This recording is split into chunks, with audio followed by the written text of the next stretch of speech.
Good morning, Midnight's Edge fans. We're here to tell you that we have so much more to offer you now at our Mixed Tees store.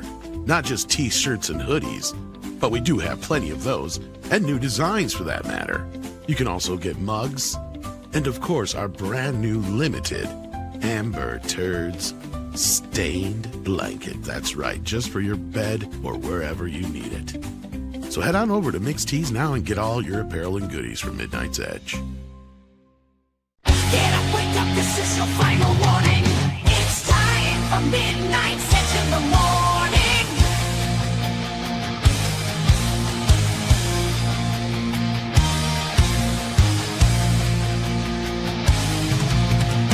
The gang is ready to go and it's time for the show.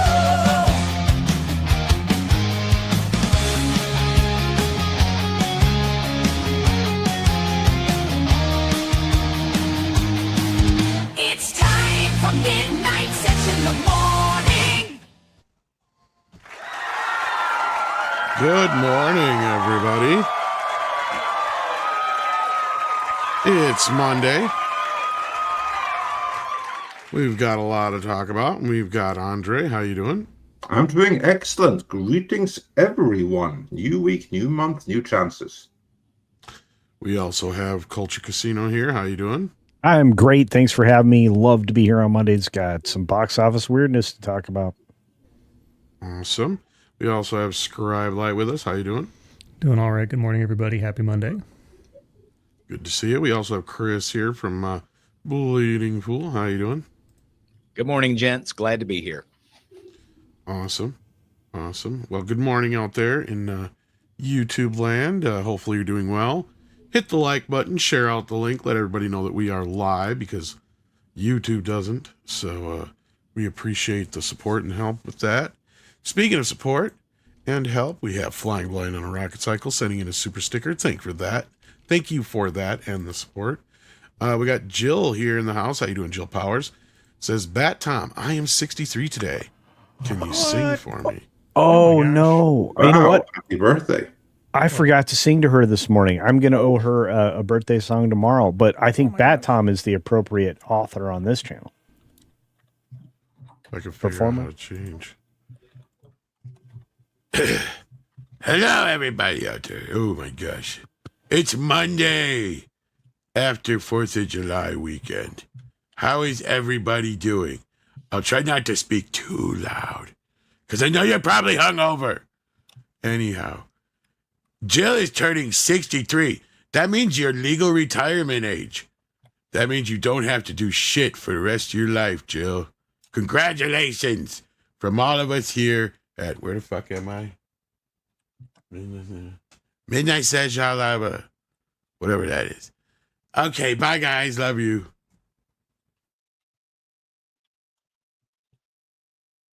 You're supposed to sing, dude. Hi, I gotta sing what? Happy birthday. Well, happy birthday to you. I didn't know it was your birthday. No, to Jill. See, turning 63, that means it's a birthday. Jill's birthday. That's right. Okay. Yeah, okay. All right, well, I suppose you're right. Happy birthday to you. Happy birthday to you. Happy birthday to you. Insert your name here. Happy birthday to you. Blah, blah, blah, blah, blah. Do a little dance. I get $20. Happy birthday. Yay. So yeah, happy birthday, Jill, and we're glad to have you here with us. Indeed. Thank you for that. And we have Dr. Long Dongler sending in a £1.99 with a thumbs up to remind you to pound that thumbs up if you haven't already. And with that, we are caught up for the moment so far. And we've got some box office to talk about. So let's get into this because the world, at least of media, would have you think that Jurassic World is breaking all the rules, breaking all the records, and is the bestest ever. So let's get into this box office news of the weekend. Yay. What do you got for us? Look, I'm going to say this. Everybody's coming at me sideways because of how critical I was about this film and my prediction of a flop, which is still valid because let me tell you, the numbers they would have you believe that Tom described is that this is a record-breaking dinosaur movie, the biggest earning ever, and it's the absolute polar opposite. So, Well, Go ahead. you're not the only one who saw it, by the way. Oh, good. But I have a question. Yeah. Were you planning on having dinosaurs in your dinosaur movie? Hello? That's exactly right. How many dinosaurs were there, Tom? 4. I can Maybe only 5. I can only count to 4. So that's probably no. Seriously, there were a handful of dinosaurs, but it really wasn't the kind of dinosaur movie that you would hope for. Or It what didn't was, even feel like a Jurassic Park movie. What the fuck is this thing? I felt like this was a follow up to the Meg 2 without the best actor. Yeah, the first hour is Jaws. Yeah. Okay. Then the second half is like Planet of the Apes with some ugly alien dinosaurs. But anyhow, let's talk about the box office. I'm sorry. Yeah, no, I think that's funny. But the takeaway here was that this was going to be very successful. And they're still lying about a 5-day weekend. We know that there were scores of early showings because I went to one of them that were a week and a half before, 10 days, 12 days before. And a lot of people saw this movie before it came out and they didn't necessarily enjoy it. The B Cinema score around it wasn't spectacular, but it still eked out over the traditional 3-day weekend, 91.5 million. Now, it's not getting those extra 2 days or anything else included in that number. And by the time you get over to the total gross, it did really well for a 6-day release at 147.3 million. That's what it earned in 6 days. That's something that needs to be pursued here, because the original Jurassic World Dominion, the film right before this in 2022, started out with an enormous opening for its opening weekend at 145 million in just 3 days. 3 regular weekend. So as Andre pointed out, how much of a drop off is this? That's 1/3 of a drop off, and that is not adjusted for inflation or something like that, just Right. dollar to dollar. That's a drop off of 1/3.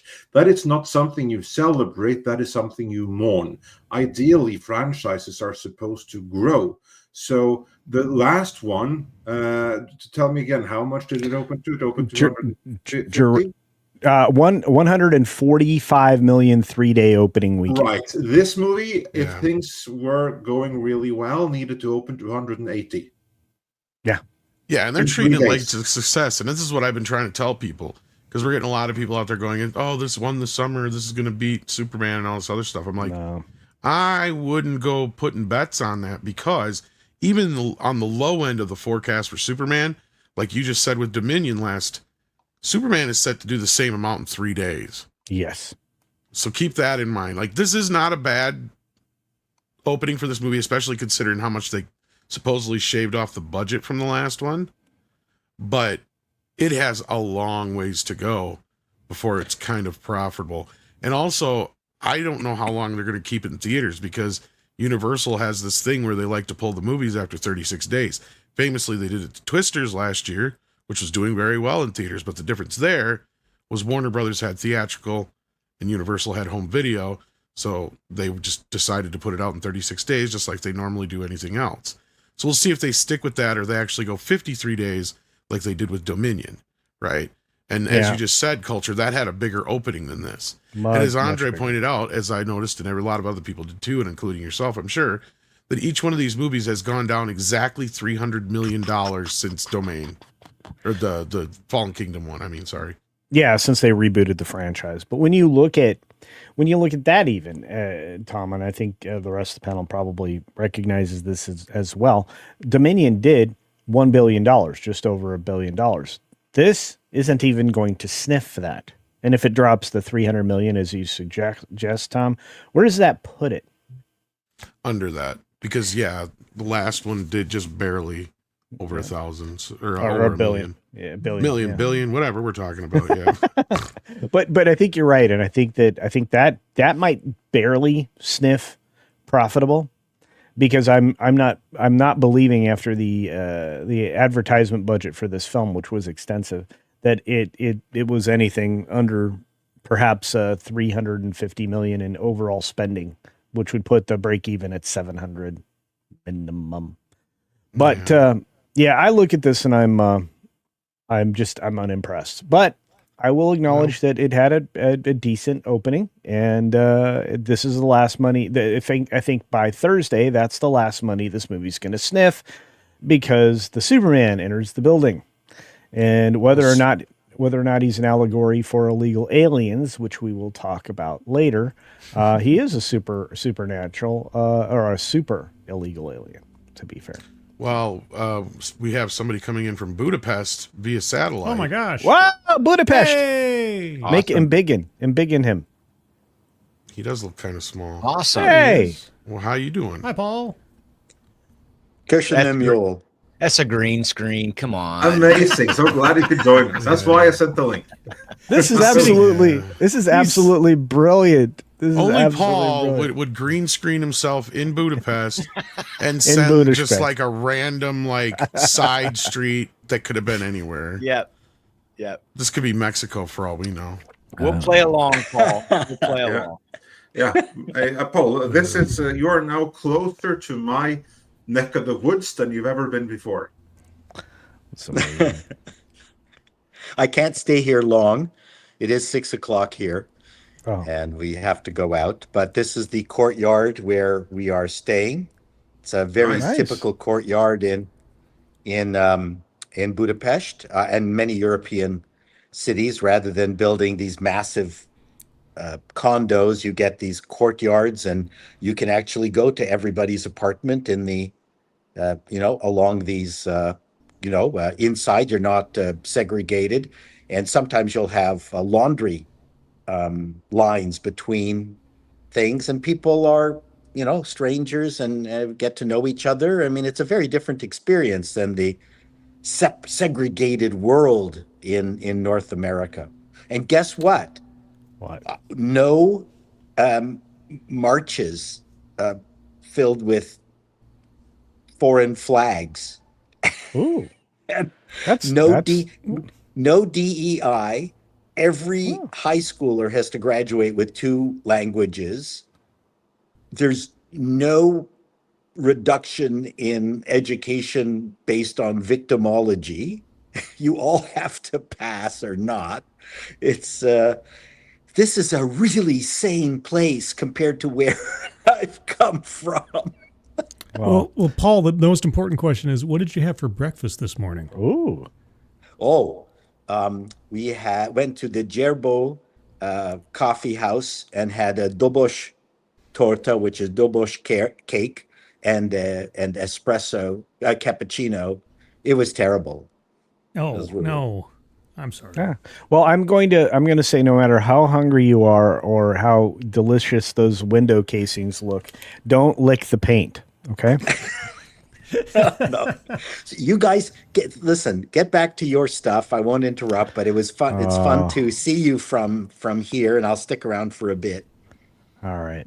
Fair enough. It's All great to right, see you, sounds Paul. awesome. Oh, thank We're you just so much, going over guys. the box office, Eat actually. some goulash, Paul. Goulash, sir. Yes, I've had pork percurled, which was so freaking good. My brain. He froze. It's He so freaking froze good. and His so internet did his destroyed. brain. Yeah, that's how good it was. That's It how was so good it was. messed up his internet. There you So go. yeah, let's finish up the movie talk here, because You bet. a movie that did well is F1, and that only fell 54%. Unless Yeah. there's more to say about Jurassic World Rebirth up front. No, it's just I'm waiting for the post-mortem on that till after Superman opens, and then I think we're going to have a peppy discussion next Monday. So Well, I don't know if it'll from get there. one of our postmortems, because it may actually make enough money to where it isn't considered a flop. Because that's what I said. Like, it did cost less money than the last one. So even if it makes a little bit less, the studio's going to be able to be fine with that. I'm curious how this movie's going to play out over the next few days, weeks, because frankly, it's not a very good fucking movie. No. Like, I'll say it. I know you've said it. Yeah. Oh, there he goes. And I don't know if anybody else here on the panel's seen it besides us two. Did anybody else? Scribe or Chris? I did not know. No, caught F1 in IMAX instead. Sorry. All right. Good and choice. I'm sure Andre hasn't seen it yet, probably either. No, I have not. I had different things to prioritize. I actually prioritized Sandsman over Jurassic World, especially once I heard what the story is about. I decided, you know what? I'm going to wait until it comes out on streaming. Yeah, Sandman I've watched the first 3 or 4 episodes, but yeah, I haven't seen any one of the big On We'll have to purpose? swing back around to that. Yeah, on purpose. I was kind of impressed to see Spinal Tap pop in there. I was mad because I didn't get to go see it myself. Yeah. That had a limited opening. Oh yeah. Well, that was for the first movie. It's a re-release. Yeah. Oh, I was going to say, the wait a second minute. movie doesn't even come out till like August or October. I can't remember. Okay, I was like, I knew it was a summer release, but I'm like, Yeah, that and it was was supposed to have a terrible. little preview for the second film, so but I didn't get a Do you chance to go think see that it. some people went thinking it was the new version, just like accidentally? Probably. Maybe because I was surprised at how much it was selling out. Because Me too. I was talking to my buddy. I'm like, "You want to go see Spinal Tap?" I'm like, "Well, if I got enough money, I'll let you know." Well, by the time the weekend was rolling around, I'm like, "Shit, I can't afford it anyway." But I showed him the show times we had around here, and they were almost sold out. Wow. And I'm like, and they weren't very big theaters either, Yeah. so keep that in mind. But still, that's pretty impressive that it managed to pop in the top 10. Oh yeah. That bodes very well for the sequel when it does come out. Yes, Actually. but it bodes terribly for the industry because they can't get like newer films in the top 10. That Fair tells you enough. something. Fair enough, but Look, that's yeah. I'm looking forward to the new one, but that's because I like the original. And if it falls short, I'm going to be angry. You know what Well, I mean? I know what the plot is. I guess the plot is them being forced to reunite after 13 years of not speaking to each other. So I'm curious what came between them 13 years ago. Mm-hmm. That's going to be the big question. That might be the mystery throughout the entire Yeah. movie. Like what happened Yeah. that caused all 4 of them or 3 of them to finally go enough's they didn't. enough. They didn't know that there was a 12 on the dial. Mm. Anyway, We took it to 12 and it went too far. We thought 11 was great. But then we went to 12 and, well, I hurt my spleen. that's a great idea. All right. Well, I've moving- seen Spinal Tap so many fucking times. yeah, it was on repeat There's quite one a that has lot. just a one-word review. It says shit sandwich. You can't write that. Anyway, moving on from yes, please. Jurassic 28 Jurassic years World. kind of fell off a little bit. I was kind of Yeah. surprised to see that. And Elio, of course, is the big loser of the month. Enormous. It is a weeping disaster. But look, I mean, How to Train Your Dragon is still hanging in there. F1 got over 100 million. That's the best number since Napoleon. And it's only in its second week. I have a feeling that Apple's going to become more and more aggressive under this distribution deal with Warner, that it's going to surprise people. I think this is kind of the future of the industry. I think we saw something interesting with this movie, and I just found out yesterday from one of my people, because it's been a big question that I've been getting, and I even reached out to like Bill Hunt and other people. I'm like, is this movie coming to home video? Because we didn't know what the distribution deal was all about. So what happened in the breakdown is this. So yes, it will be coming to home video from Warner Brothers. I don't know when. Okay, so what happened was there was a bidding war for this movie back last year. The movie was already technically made. So Bruckheimer and Pitt went and made this movie, and they basically sold it in this bidding war. And Amazon came up with $140 million plus expenses. So we don't know how much they actually paid for it.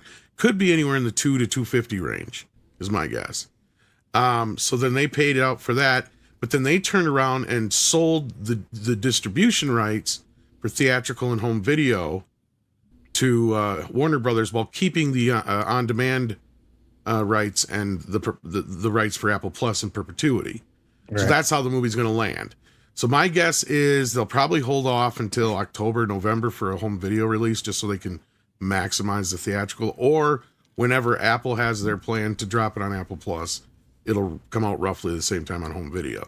So this movie, and this is what I'm saying, is like, this should be probably where the industry's looking to go in the future.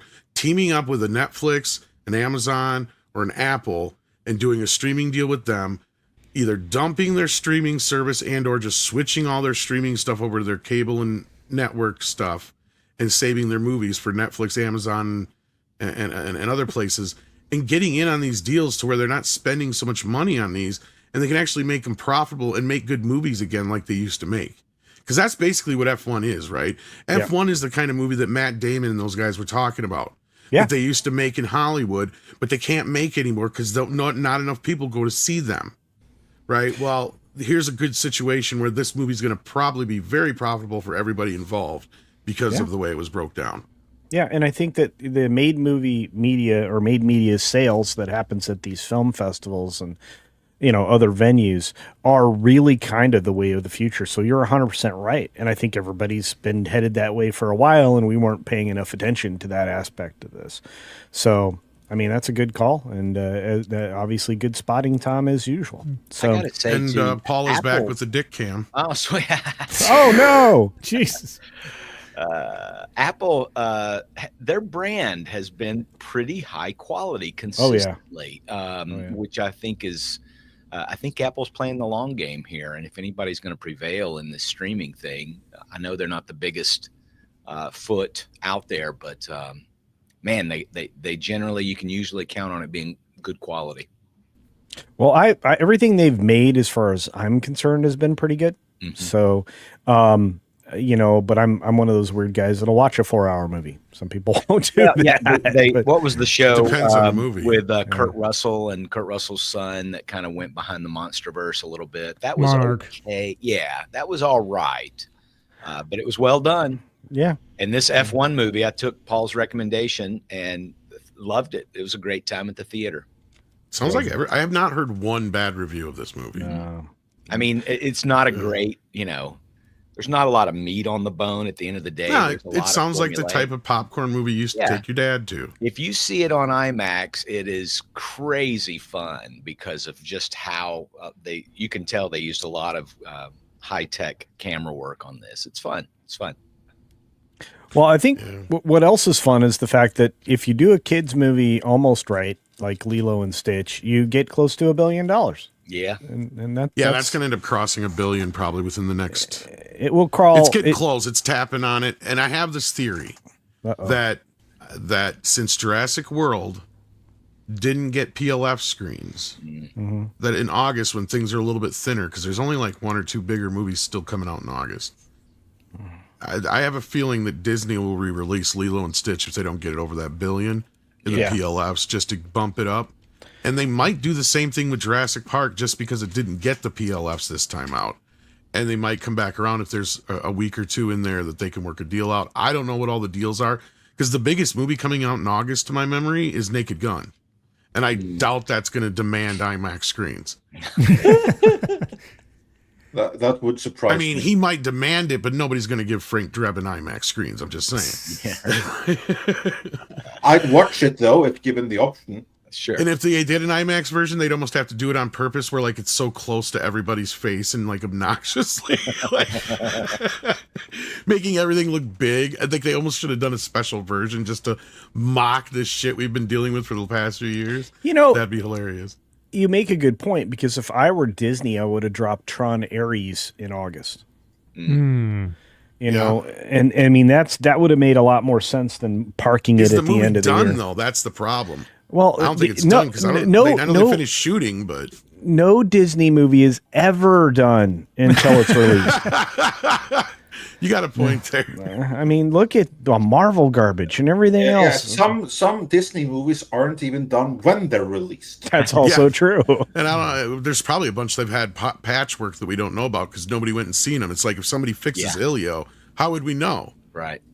Yeah, well, nobody's going to watch it again. Nobody watched I'm it still twice to know. annoyed with the fixes made to Nosferatu, for instance. Yeah, I still didn't notice it, but Andre pointed it out, and I'm sure there's somewhere out there some Reddit post about it.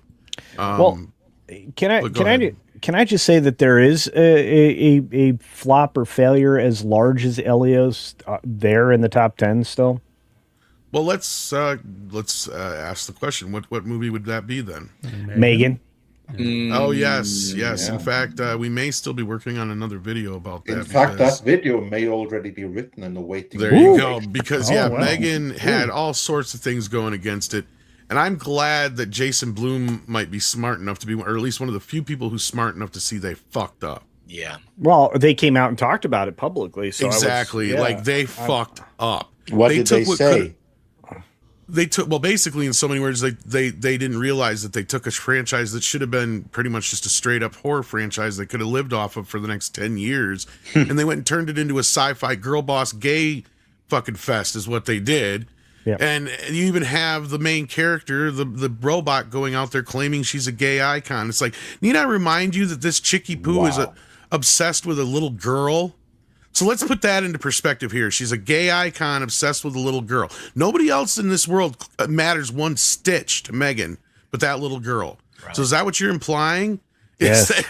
You know what I mean? Like, well, yeah. Thoughtless. Hollywood loves to promote preening. And this would be the biggest preening movie of ever. No, and it was stupid because you could have made a franchise that made $200-300 million every time you put out one of these little bastards, and you could have making them every other year.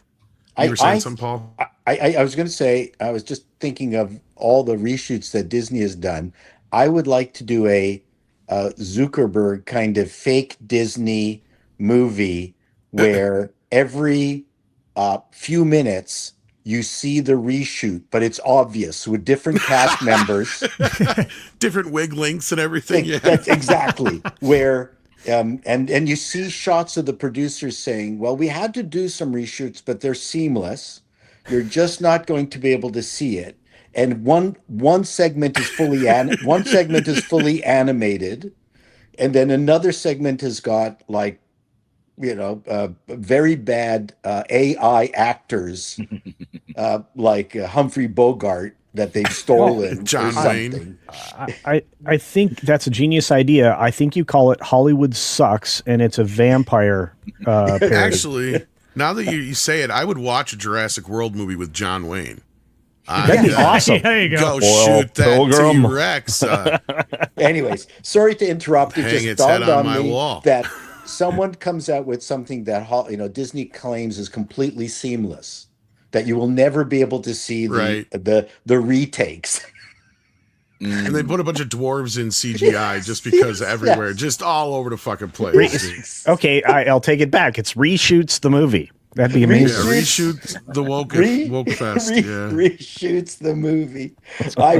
That would be hilarious. Yeah. Soon to include new footage. Yes. New footage with the digital release. Exactly. So- Do not forget so- to watch the extended cut. Yeah, It has to star Pedro Pascal somewhere, but Not to be confused with the playing different characters. That's the problem. he He shows plays up all as In drag.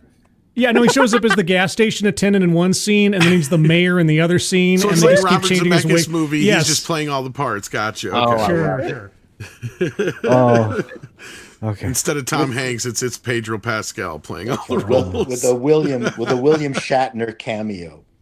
There you go. For no good reason whatsoever, right?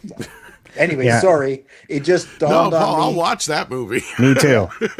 Me too.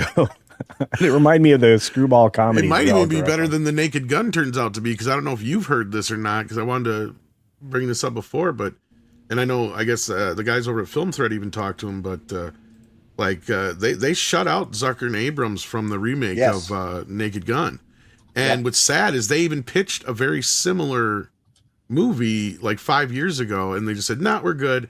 And then Seth MacFarlane comes in and pitches the same thing, and they're like, "Oh yes, give it to us tomorrow." Yeah, So those are he brilliant. was a little No one's upset ever about thought that. of this Yeah. before. Well, you have to remember there's certain politics in Hollywood now, and that McFarlane dude is weeping, He rides, bowing, and debasing himself in front of the idolatry that is Hollywood ideology. Is that your penis, Paul? I hope it's not your penis. Oh, Yeah, no. no, he's giving us the fingertip. I just wanted to make sure. Oh, no. Hello. Oh, is that the kid? That's the boy. Nice. Speaking of which, when are you seeing the F1? We saw GT races yesterday. Sweet. It was great. Had a terrific time. Anyways, you guys move on with your stuff. I had some fun. Had to I get it missed out, you. but No. I We're glad missed that you. you can make it. We weren't expecting you. Well, I guess the other fun big if I loser can. on the other big loser on the list has still got to be Mission Impossible. I Yeah. guess 'cause that movie is just not gonna even climb anywhere near what people said. And I tried to warn people. Yeah. This one is possibly going to do worse than the last one. I look, this is very disappointing for someone like me, such a fan of the franchise. But look, you got to eat your spinach along with everything else on your plate, and this was one of those that I didn't think was going to be able to perform as well as the previous, and I was very worried about it. I thought that, the worst mistake they made before was, in addition to the windowing of the first film, the Dead Reckoning, was the terrible naming. Part one. Yep. Yeah, never do that. It should have been a you're three-part movie on top of it. That's the thing. You're absolutely right, though, because I had it in digital, did not see part one in the theater, and I waited until the week before we went to see Final Reckoning on IMAX to watch the part one. I waited. Right. I mean, I was like, well, I'm not going to go watch half a movie. Yeah. Well, and Tom's right. This was basically between those two movies, it was 3 movies. There was no That's what they should have done, is split it up for 3. And then they you could have turned this into an 8-episode Netflix series, both movies, easily. Well, I don't know if Tom would have wanted to do that, but I think if he would have presented this as an idea of over the next 2 years, you're going to get 3 movies, summer, Christmas, and then summer, something like that. You know what I mean? Just boom, boom, boom. Yeah.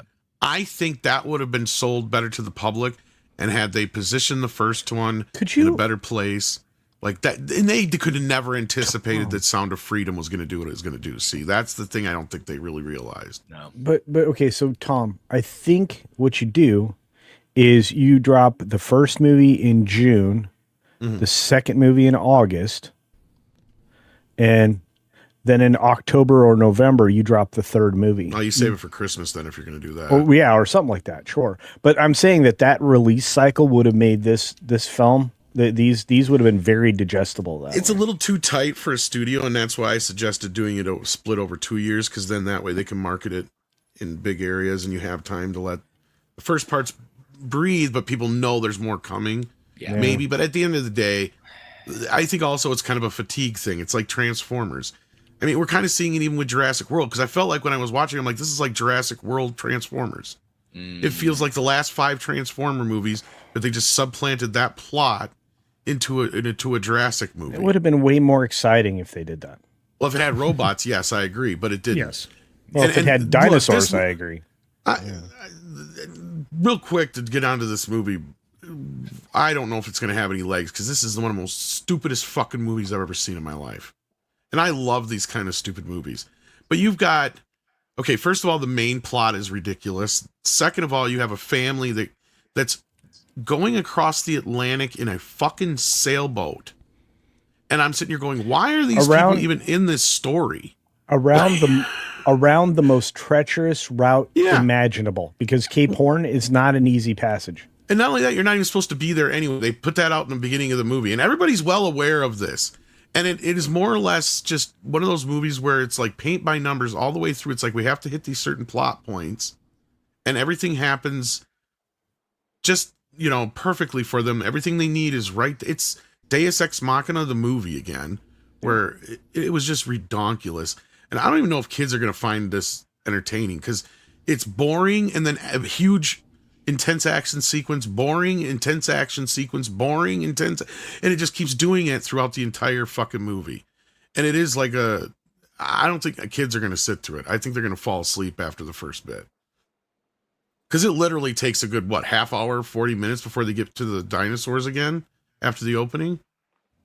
Good grief. Yeah, it is. It's this long, elongated intro sequence that it starts out with an attack, jumps ahead 17 years to now, and then we get to follow this group, and it is the most cookie cutter, in your face, it's terrible exposition, kind of like you said, exposition dump.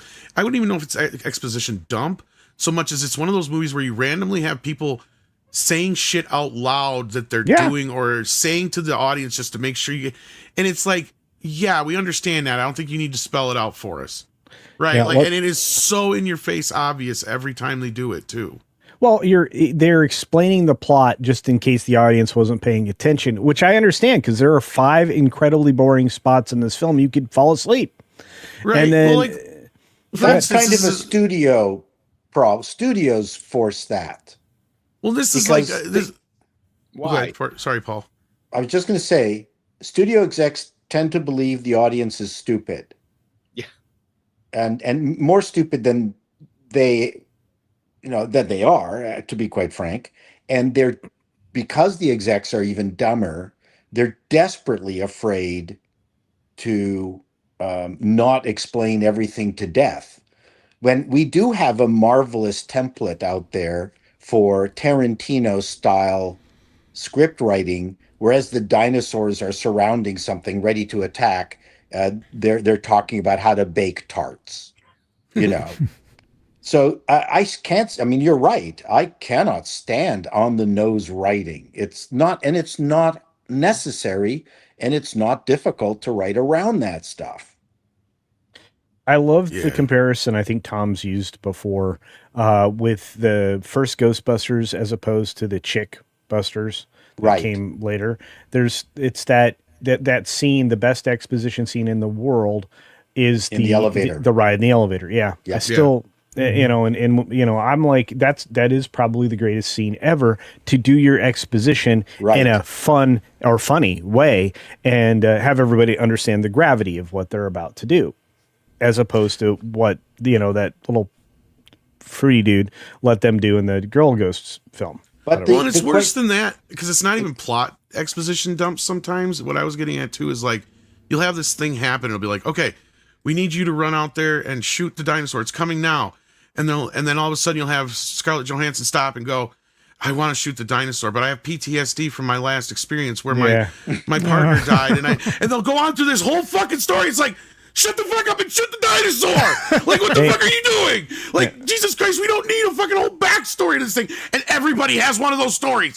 Everybody. So at some point in the movie, you stop and you get this whole fucking backstory about this guy lost a kid and this person is this thing. It's like, okay, that's great. It may have been fun to have all this storyline ahead of time, but we don't give a shit about these characters. We just want to see them get eaten by dinosaurs. And that was the other problem is, and I said this during my review, and every time I talked about this, because I saw it nice and early, along with a whole lot of other people that they are trying to pretend didn't exist for screenings. But anyway, I'm going to tell you that you could predict every single second of the film because you knew who was going to die next and when.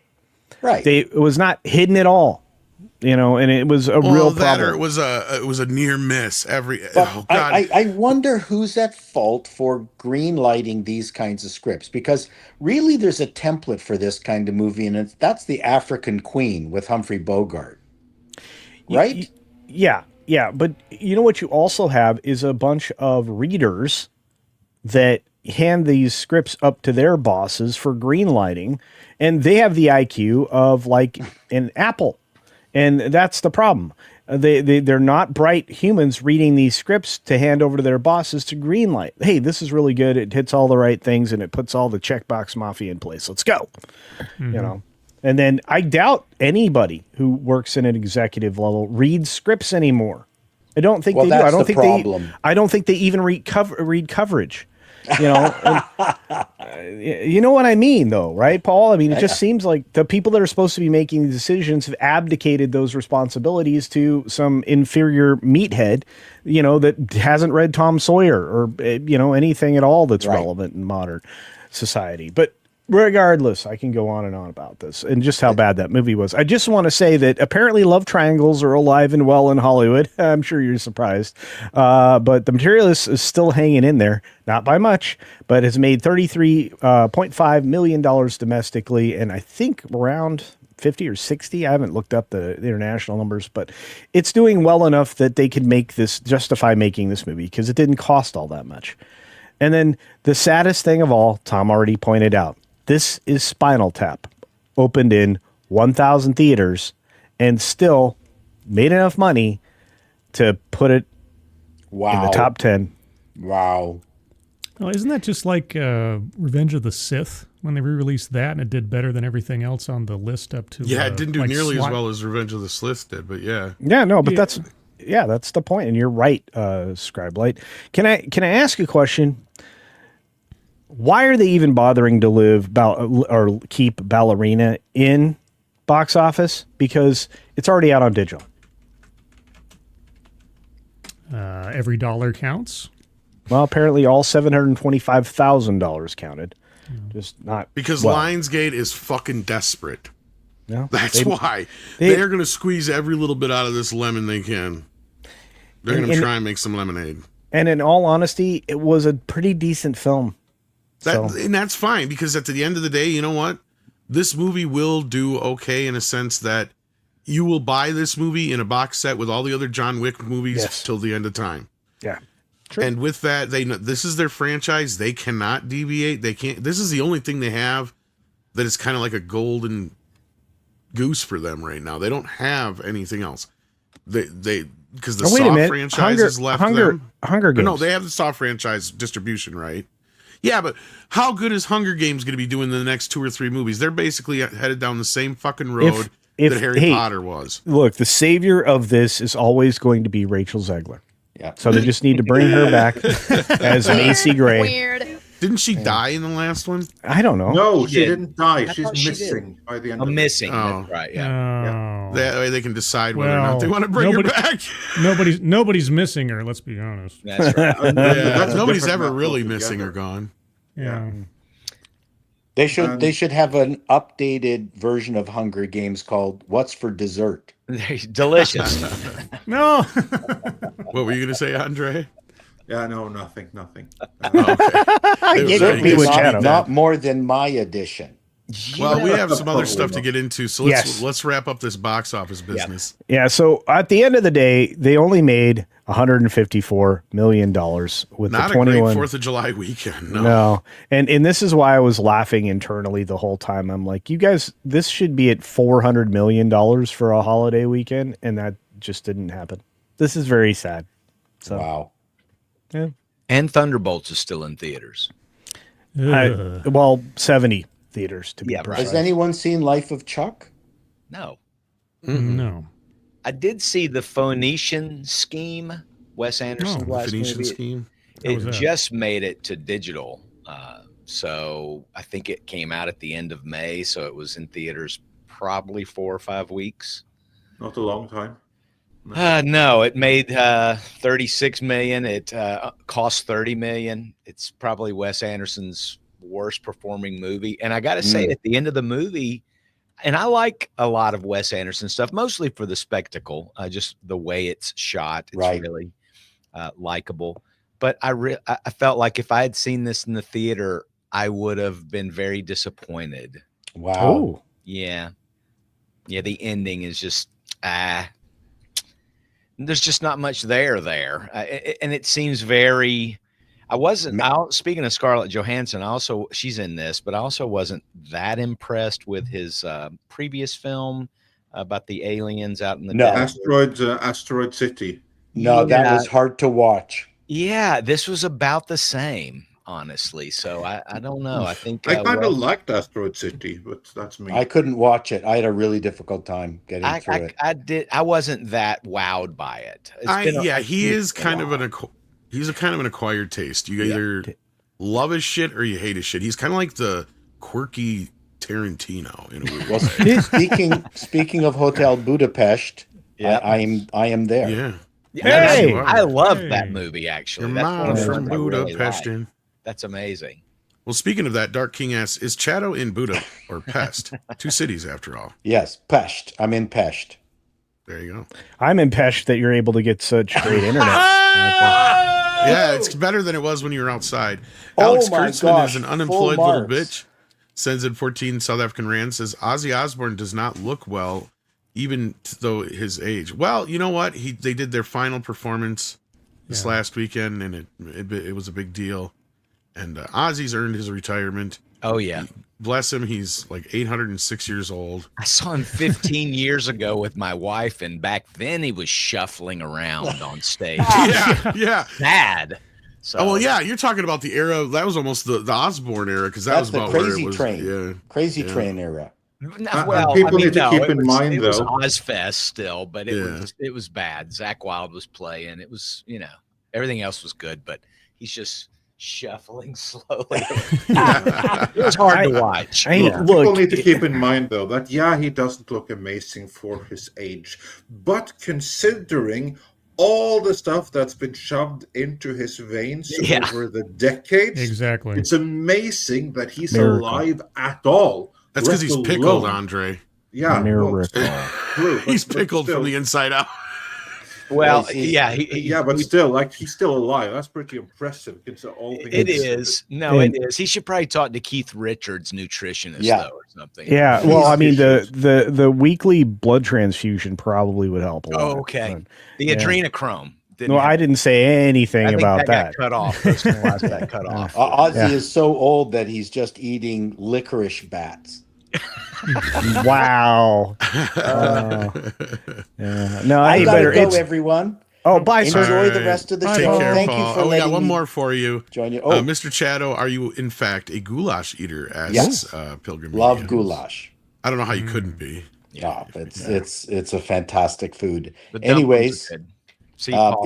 it's really nice to be in a city that isn't crazy. Well, we're glad to hear it. We're you just glad got to see there. You. Okay, calm down. Yeah. Bye. And then everybody Bye. starts kicking him out because he thinks he can just walk into their houses like he was talking earlier. I know that sounded a little crazy. It Yeah, is. I That's know. fine. Joe Pat says what it takes to make movies again, or what is it going to take? Well, as we've answered this before, so real quick. First and foremost, they got to remake the movie star.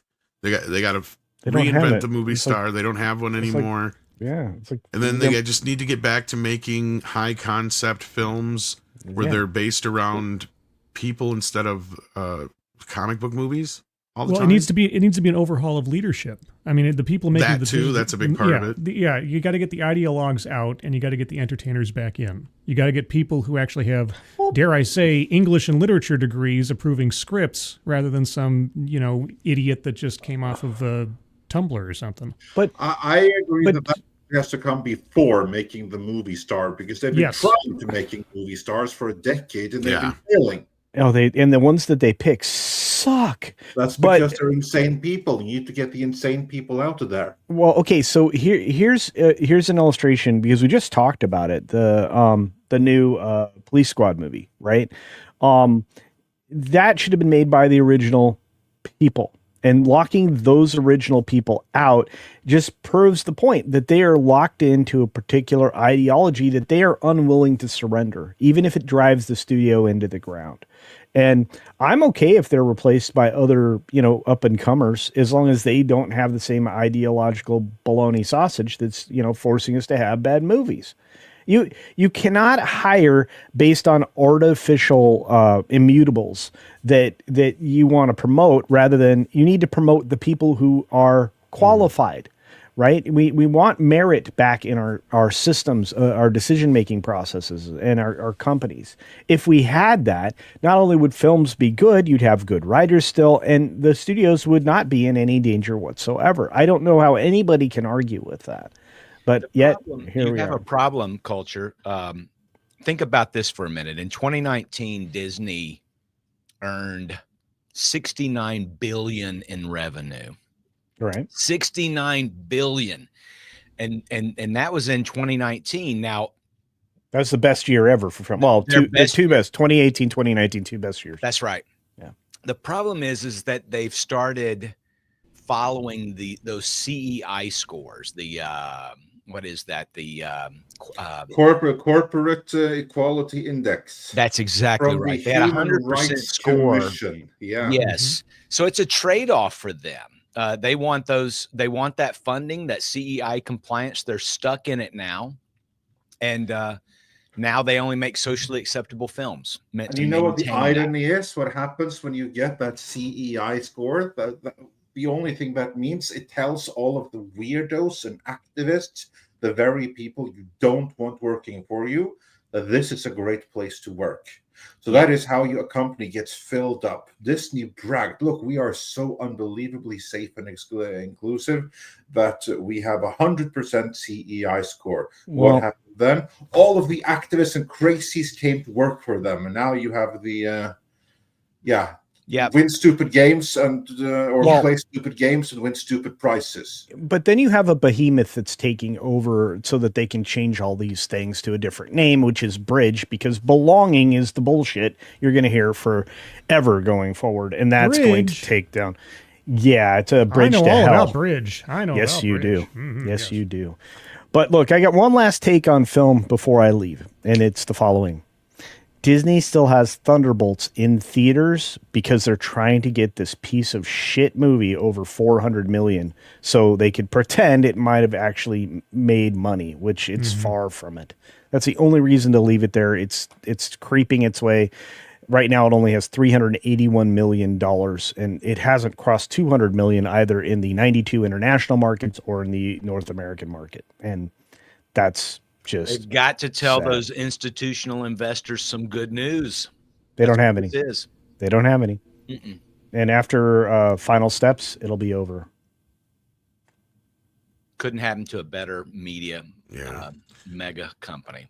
Well, I think Joe Pat got his money's worth there, and I know it sounds like culture's going to be taking off on us here soon. But Connor Dorian says Weapons will have an IMAX screening when it comes out August 8th. Yeah, I keep forgetting about that movie.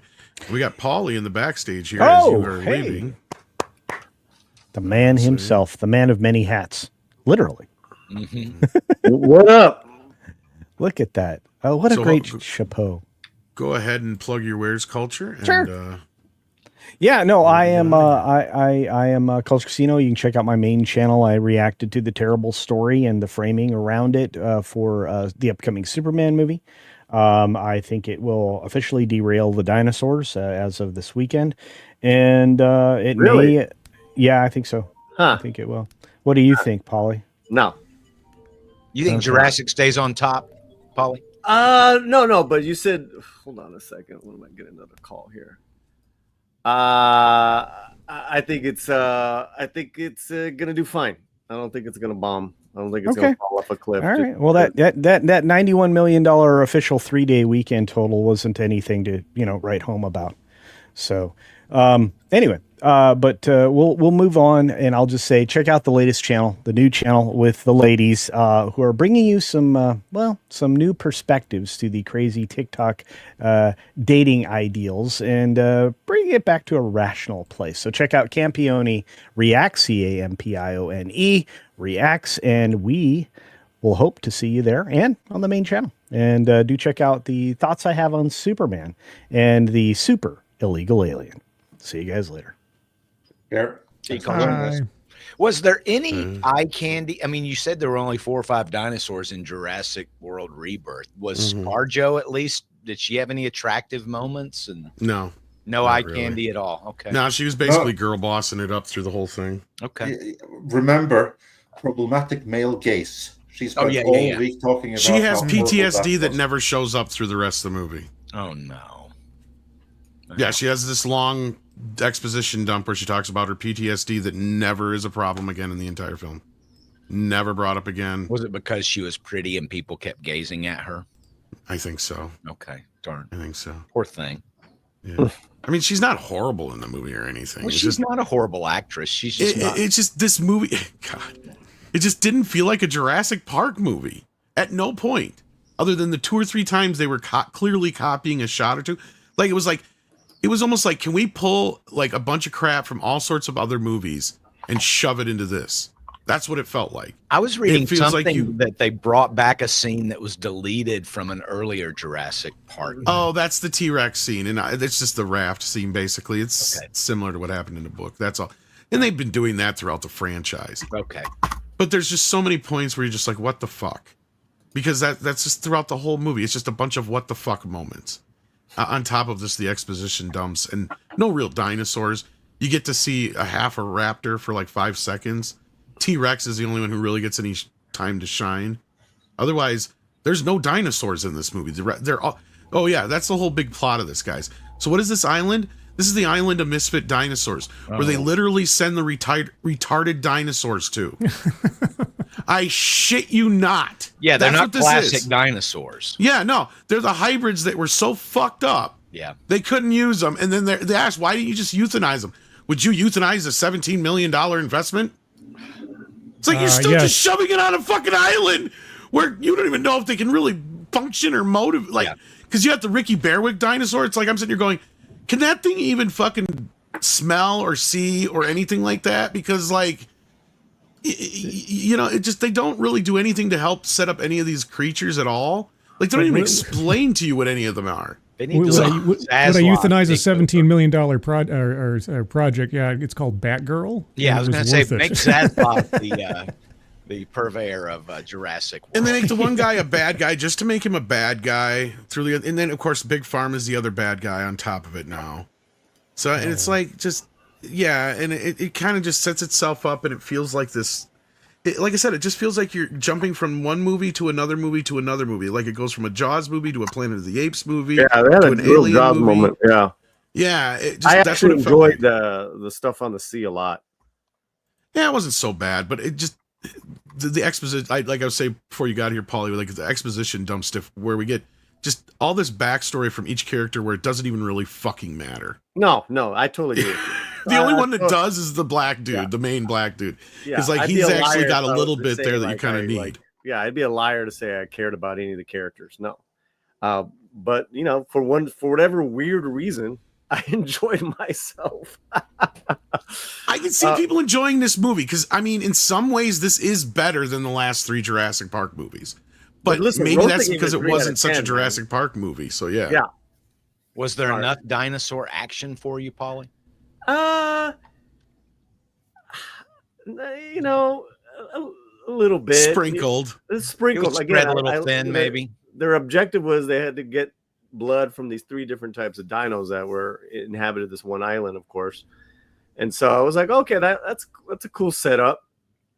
And that they introduced the Quetzalcoatlus. That's cool.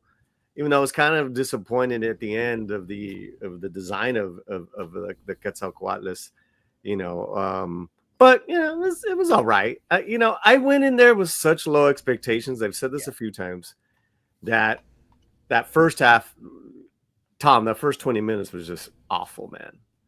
It was really bad. And that's what I was saying is we don't even see a dinosaur after that opening sequence for like 40 minutes. Yeah, it is just this long, drawn out. Yeah, and bullshit. it starts like a Final Destination movie, doesn't it?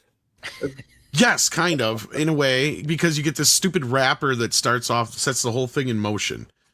Yeah, it's so dumb. Right, that was ridiculous. Yeah, and even MC Hammer sets the whole thing. No, in not motion. that kind of rapper. A candy rapper. Candy rapper. Yeah, a Snickers rapper sets everything in motion in the beginning. Which it honestly, you don't even really need all that. It's still more shit. Like that's the thing is, it feels like there's a good half hour, 40 minutes or more cut out of this movie already. But yet, what's still left in there? It's like you could still shave another good 20 minutes out of this movie easily. And like you said something is like it had like kind of like these cool elements, like Jaws, Frankenstein, a little bit, with the and Planet of the Apes, Aliens kind of vibes is what I was getting out of it. Exactly. Yeah. So, but as a whole, right? It was just like whatever, and no one was awful. A little bit of Tremors in there too for some reason. I felt like. I mean, ScarJo to me, she's just, she's a cutie. She didn't do anything wrong. I mean, it was a little unbelievable as far as like she can, she can do all these things. Yeah, she's pretty much the best of the best of everything in the movie. Right. And the other problem with the movie is it isn't their characters so much. I wouldn't even have a problem with that part of the movie. Mm-hmm. It's that fucking family. I cannot. Once they get introduced into the story, and it literally is almost halfway into the movie when they get introduced, and then these are basically your quote unquote heroes besides ScarJo that you're following through the rest of the movie, and they split off from they meet up with the main group and then they split off from the main group. I'm not going to give the plot points away, but like you're just sitting here going, first of all, why? And even one of the main characters says it to this guy, why the fuck did you bring kids out here? Like this is the stupidest thing in the world. You're sailing in a really shitty little sailboat across the Atlantic with 3 teenagers. Basically, is what you've got. One is pretty much a preteen, not quite a teenager. Yeah, so like kid, the 2 daughters. Yeah, the 2 daughters and her boyfriend, and he's the most obnoxious character in the fucking whole movie. Like I was hoping he was going to get 8. Every fucking second of the movie. This is really funny because people either absolutely hate the family or really like the family, and I totally get Tom's sentiment. They shouldn't fucking be there. That's the problem. Here's the thing, Tom. I didn't like the film until the family came in. It gave ScarJo Mahershala some agency because they had their broken past. I'm like, oh, okay, this is cool. They're gonna go save the kid. They're gonna save the family. I like that they're not just mercenaries. And but that being said, that boyfriend was the most annoying thing in the movie. I was expecting a lot more as far as written rise for Manuel, the guy who plays the dad. He was in a Lincoln Lawyer. Someone pointed out there's no way a Latino father would ever accept this kid coming in. Hey, mom. Hey, dad. Look, here's my new boyfriend. They would have looked at that guy and said, get this kid the fuck out of here. Get him off my boat. That's the other thing. It's like, what father would allow even though she is supposed to be entering college this year, let their daughter's boyfriend on this boat where they're going to be all alone and isolated for God knows how long. Because it's at least a week or two that it's going to take them to sail this trip, even though they claim they've done it before, right? So yeah. Anyhow, it's redonkulous throughout the entire thing. It's hard to believe and fathom, and the what little verisimilitude there was in the Jurassic franchise completely went out the window with this one. I was watching Dante from Film Threat. I think it was Dante He reviewed it. He said that family, as soon as they showed up, he said he knew they weren't going to get killed. No, not a single one of them. No. Sure. Yeah. Not even Mahershala, which I was surprised. And he's the only one, like I was saying, with the backstory that actually kind of ties into this with the whole kid thing, and that it does actually pay off at the end. But other than that, he was wasted. He was great. His character was really it's really weird because it's David Koepp, right? It's like you would expect The writer, much stronger script. And it's not like the characters were terrible, but there was everything was underdeveloped. it kind of feels like he rewrote part 3 because he didn't write part 3 because he wrote the first 2. Yeah. And that was it. And that was their whole big thing, as though they brought it back. Well, look, at the end of the day, because we did bring this up, it doesn't fucking matter. As long as it sells toys, that's what matters. Because they'll make more money off of toys than they will the movie itself. As long as kids like it, that's all that matters. They managed to bring the budget down astronomically from the last one. That's going to play into this. So that 300, so they kind of took that in mind that they know where this movie was probably going to land.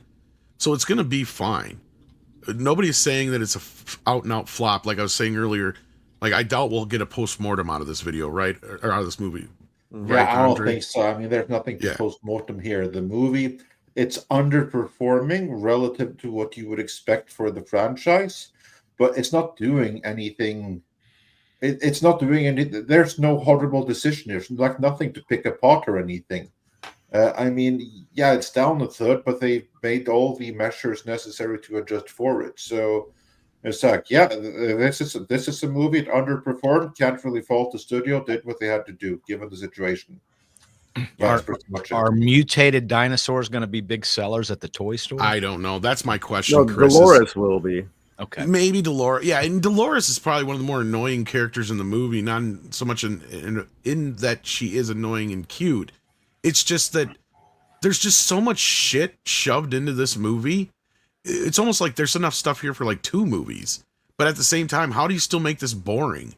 It's one of those things. Yeah. I could see that, man. Because the mercenaries had their story, and then the family had their story. It's like you just shouldn't have had those. Could have been 2 separate stories, 2 separate movies, almost. Yeah. No, That's totally. I was thinking it's like, I'd like to see a Jurassic Park movie where its family gets washed up on a beach and it's a total survival story with a single dinosaur.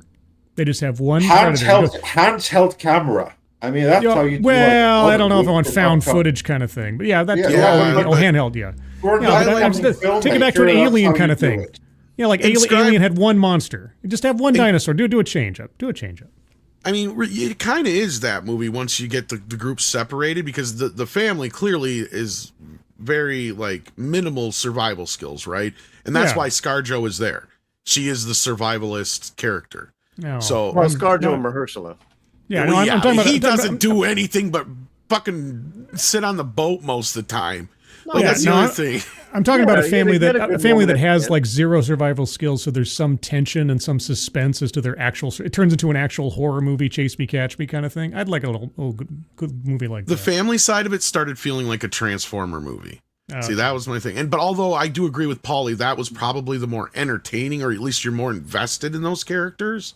Well, you know what's funny, But- Tom, is that I forgot when I was watching it. I forgot that Manuel had been cast in the film, and when they showed up, I'm like, oh yeah, that's right. And I was like, okay, what is this? I totally forgot about that. Yeah, man. I mean, I find ScarJo, Mahershala, and Manuel just so charming and so great on camera. On the big screen, I just at the end of the day, it was all wasted. Yeah, you know, I didn't think ScarJo was that great in this, to be honest with you. no, she wasn't great. I thought she was really kind of phoning this in. Definitely, especially that first half hour was terrible. Like, I don't even know. Like, it almost feels like she's reading off of fucking prompt cards in some scenes. I swear. Like, she has some of the flattest delivery in this entire movie. Like, she is literally the worst actor in the entire film. Like, I hate saying that. I've said that true. about almost every ScarJo movie that I can think The little kids act circles around her in this movie. Like, The little kids were really good. especially the little girl, like, does. Because she gets some moments in here where she's probably the one between her and the other daughter that you care about the most, because they're put in the most peril. Right, like, which kind of no good fucking reason if it was just the family on doing their excursion, and then later on a team comes in and tries to save them. I don't know. I mean, there was like I said, there's still 2 movies here at the end of the day, there's- but the most exciting scene is probably the T-Rex scene, and that's in almost all the trailers. So yeah, that was pretty good. That's probably the best scene in the entire film. But But even that is chock full of stupid exposition shit.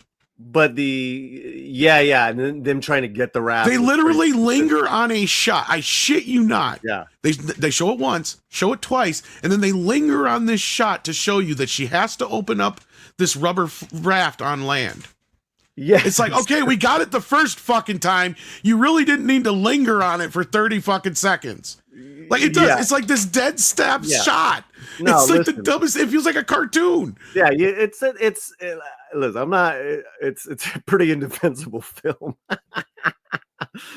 Well, whatever. Some man. people will have fun with it in a mystery science theater kind of way. Don't get me wrong. Don't right? get like me wrong too. I'm not going to see this again. I'm just saying, and I said it when I came out. I go, the families are going to eat this film up, which they did.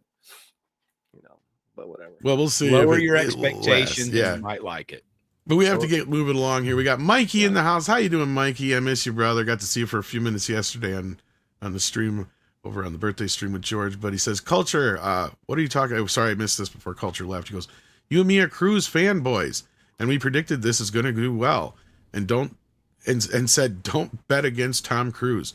Culture is fired for talking bad about Tom Cruise.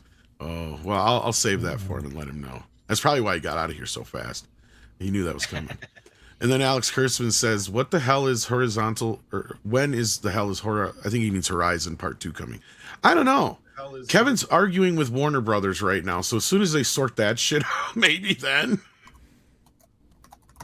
Because I think they have distribution rights to the second film. Which one? Well, Horizon.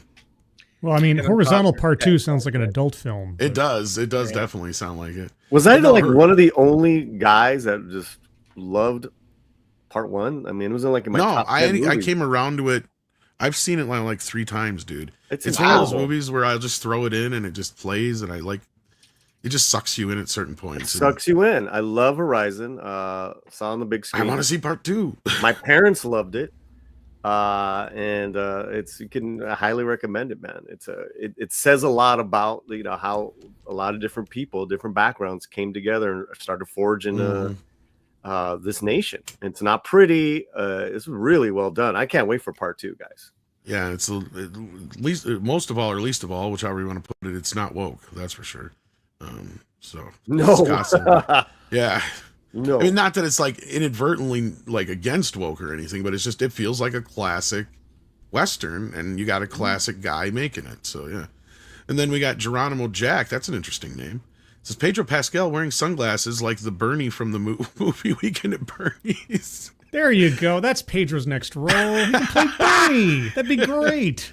I'm surprised they haven't tried remaking that Yeah, yet. Glenn Powell and Pedro Pascal and whoever could play the. It's Bernie. It's Well, I Bernie. think it should be. I think it should be remade as a political satire. Oh, there you. Yes. Oh, Yes. Hey love kids, it. how you doing? Yeah. I'm Bernie. There you go. Yeah. You think call we it just did Weekend it. at Brandon's. You know, and I Oh hate to my say this, I'm God. surprised this is one of those movies that hasn't got a race and gender swapped reboot yet. Which With one? like Melissa McCarthy and fucking Leslie Jones and like Kate McKinnon or some shit. You know what I mean? Like I can't believe we haven't got that yet. Of course, the dead guy's still probably going to be some white dude. See, they'd have to do that just so they could humiliate him, right? So yeah, Correct. Yes. so it'd have to be like Chris Hemsworth or something like that. But yeah, yeah, and he'll There do you it. go. yeah. Then we got Flying Blind on a Rocket Cycle says, all right, it's time. Jurassic World versus Planet of the Apes. That I'd watch. Humanoid dinosaurs on horseback with gray guns versus apes on horseback with machine guns. Yeah, baby. Well, as I've been saying since last week, the logical step with this has been for the longest time, because they keep implying they're going to use them in the military, right? Like that's been implied a couple times now in this franchise. The sequel to Jurassic World franchise, you do another trilogy. You called it Jurassic World War. You have Jurassic World War 1, 2, and 3, right? Because we go to war with these bastards at least 3 times because we gave them guns, we taught them how to fight, and now they turned against us. Can you imagine raptors running down the street with Uzis and a T-Rex with a freaking laser beam attached to its head? And you got to bring Woody Harrelson in as a. I would watch that. Yeah, bring Woody in. Put Woody Harrelson against dinosaurs? Fuck yeah, I'm there all day. Ah, you had me at Woody Harrelson. Sorry, guys. All you're gonna get is Pedro. Oh, no. no, don't ruin this. No. Don't ruin this for me. Wait a minute. You guys He would be cast him in Pedro would be the Weekend at dinosaur whisperer. He would. Yeah, he can be in Weekend at Bernie's Fix as Bernie. everything. I don't care. Bernie. You guys are the ones Yeah, giving there you go. Hollywood It's Leslie ideas. Jones, Melissa McCarthy, and Pedro Pascal as Bernie in Weekend at Bernie's. Yeah. That's exactly what they would fucking do. Directed by Paul Feig. Oh, No. yeah. Whoa! There are He's other... making a comeback, baby. right. Tom, you are an idea machine today, sir. I know. I'm as good as Amy Pascal. Better. Hell yeah. Tommy Review says Jurassic World 4 had a better plot and a better understanding of geopolitics than 28 years later did. Wow. And I didn't expect a dinosaur movie to be an Oscar. Whoa! Wait a minute. What? Okay. What is this? Better plot and understanding of geopolitics and 20. You know, It's did not- you guys see both of these films? I haven't seen 28, but like I do agree with, like, I will say this, like, even though I didn't enjoy this movie as probably as much as the last 3 Jurassic films, it is a better written film. It's a more coherent film, and it has an ABC plot that doesn't go all over the place, really, I guess you could say. In that sense, it works, but it's going to be a mileage will vary kind of thing. To where 28 years later, I've been hearing a lot of people with complaints about that. Like, I'm surprised at the reaction to that film. So, Tommy's not totally wrong here, because as much as I liked 28 years later, and I saw it again with Romy, she thought it was very disjointed. Then I started thinking about the kind of like, you know, the rage virus and the quarantine and evolution as far as 30 years later. And it's like in the film, I was like, wait a minute, there's a lot of major plot holes in this movie. Like, I'm like, yeah. So Tommy's not necessarily wrong here. Yeah, I can't say there's any real big plot holes in Jurassic World. I mean, it's That's pretty solid. competently written, but it's like straight to video level quality of a film, right? Like, that's the problem we have here, is like, this doesn't feel as on the same level as the last 3 films. It just doesn't. But also, it doesn't have a park. This is the second movie in a row where we have no park. And technically, it's the third movie in a row where we have no park, actually, yes. It's a Even though they world, were on man. the island in the second. Another island. Yeah.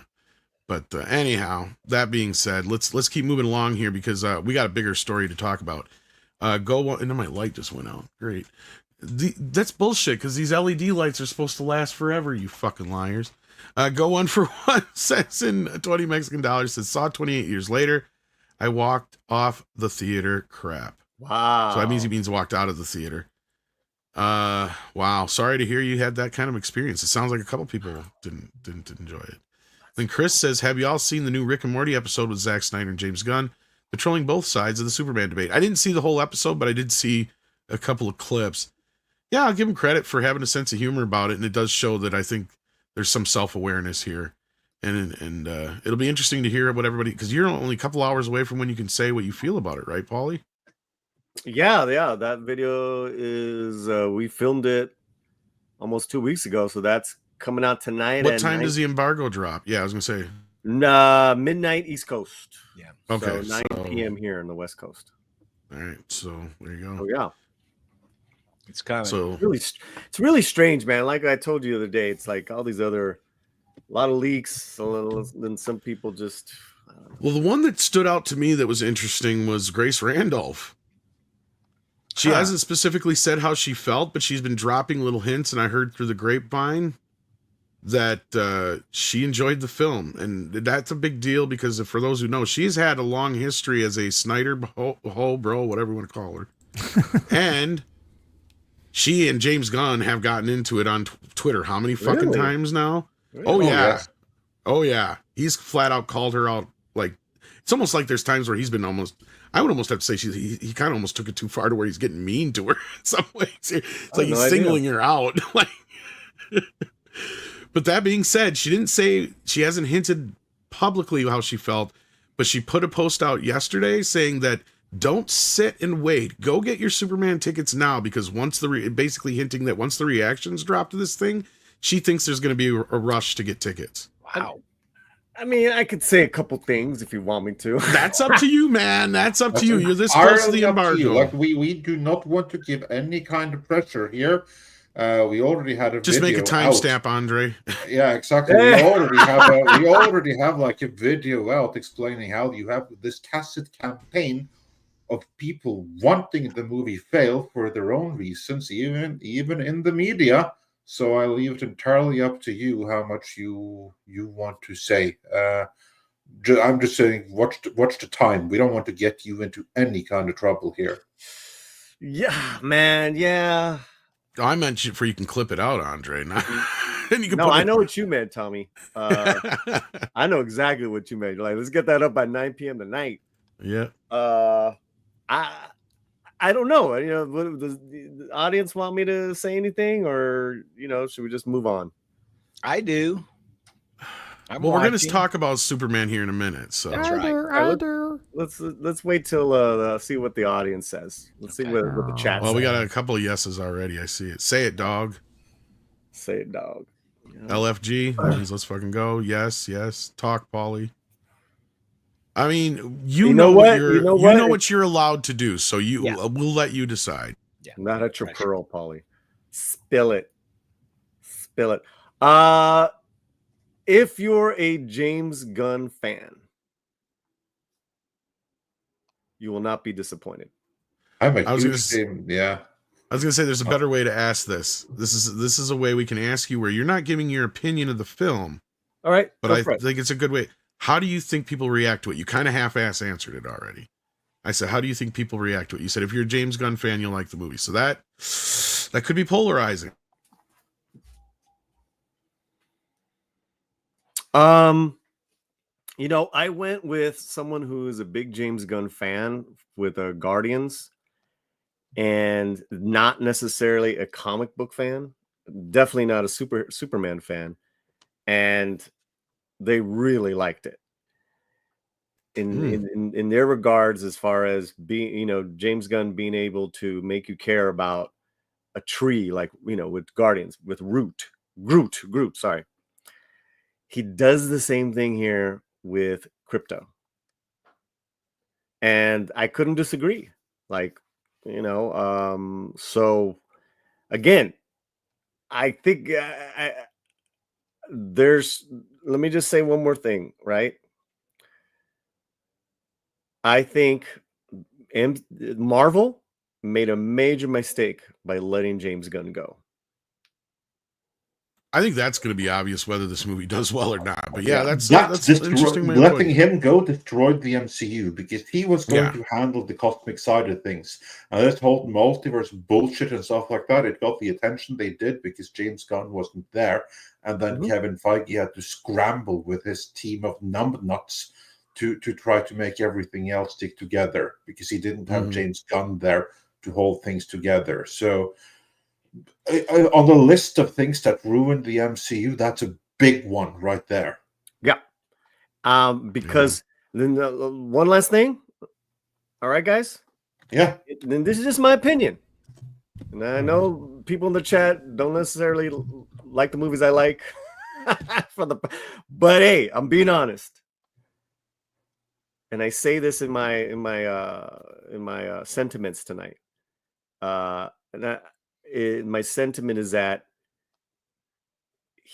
what he's managed to do for the DC universe is incredible.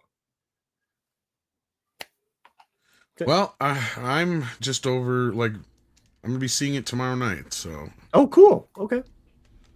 Unfortunately, I'm unlikely to see it until Friday, which is disappointing. I mean, usually we get like screenings already from Wednesdays here, but not this time.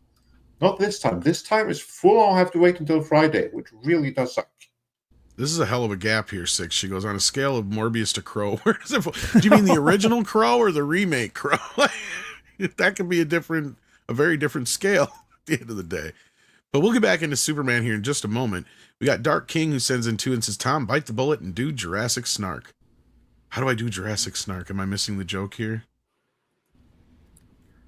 Jurassic Park, Jurassic Shark, Snark. Maybe like a bunch of women in Jurassic Park. I don't know. Go One for One says the Mercs work for Disney. Riri Dinosaurs DEI points. That's what I was thinking. It's the Island of Misfit Dinosaurs. Connor Dorian says, do you think we will get the Batman Part 2 in 2027? Maybe. Holly, what do you think? I mean, you know people who know people. Have you heard anything? I mean, because the last thing we heard about that is that now the script for the Batman Part 2 has finally been delivered. Now, of course, James Gunn has to read it. But even when he has read it, I'm still of the opinion, why the hell would he want to do another Batman movie to compete with his own? That's what's always been the mystery to me. But maybe I'm wrong. Maybe James Gunn doesn't see it that way. Maybe he really is a huge fan of the Batverse, which is why he was so desperate to keep it out of his own DC universe. I mean, what say you? I can't see it being completed and ready to go and released by 27. I mean, it would have to be in production now. It would have to be in production by the end of this year. Technically, it's supposed to be going into production before the end of the year, but yeah. which has been the plan. To be fair, this is what we've heard, that they've been waiting for the script, assuming the script works. This thing is going to go in front of cameras this year. Well, they turn in a script. Does it? You know, okay. What we don't know was that a first draft, or was that already? Are you already deep into notes over the past year and a half, 2 years? We just didn't know about it, and then you just turned in with something that's close to being a shooting script. That's a big thing we don't know, because that's the other thing that Script and I have been saying for a while too. I mean, especially is like, yeah, he may be contractually obligated to turn in a script, but James Gunn is not contractually obligated to make said fucking movie. Mm-hmm. And you even had this thing where he just recently come out, and between him and James Gunn saying basically like get off his back, and then Matt coming out and claiming, oh, it was never meant to be this thing where there was going to be a Batman Part 2. It's like, you fucking liar. You've been saying from the start this was some like trilogy setup thing. And I was even the one out there explaining to people that, yeah, I think what he means is the trilogy is going to end with the Batman Part 2 being the Penguin's the second part. But I think we just happened to lose Scribe Light here. Sorry about that, Scribe. Go check out Scribe Light's channel. He does great work over there, and we hope you check it out. And sorry he had to leave before we got a chance to give him an outro there. This new setup, I didn't see the damn messages. to be honest with you, till just now. Yeah, no, they changed behind the scenes there. Yeah, it's a little goofy. I'm still getting used to it. Well, So sorry about that, Scribe. yeah, it's not confusing. It's a matter of getting used to it. That's Yeah, and I wanted to have him here for the James Gunn talk, but we didn't get that far yet. Sorry about that. Check out his TED Excellence series. Yes, TED Excellence are excellent. Yep. So do check that out. And then Tommy Reviews says, go see 28 Years Later, Tom. I was forward to you.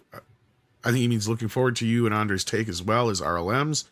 After seeing it myself, Jay and Mike, I don't think have seen it yet.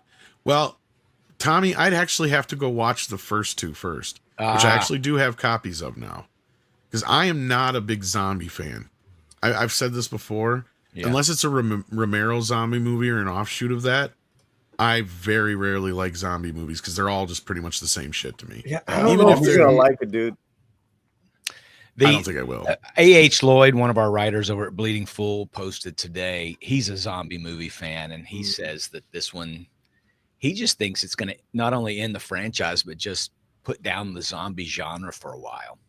Well, if it's okay, the zombie movie genre has survived so much garbage. Yeah. That it just if anything can return from the dead, well, it is it. So here's the thing, right? Because the part 2 is already slated coming out next year or something like that. So with a spin-off on top of it, right? You know,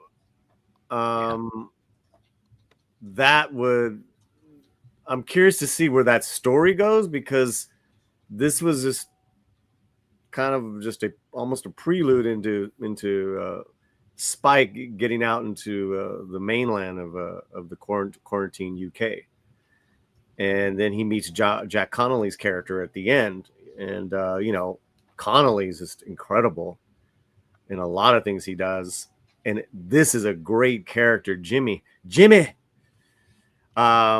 has his own cult following, and they're zombie killers, and they're all dressed up as Teletubby guys.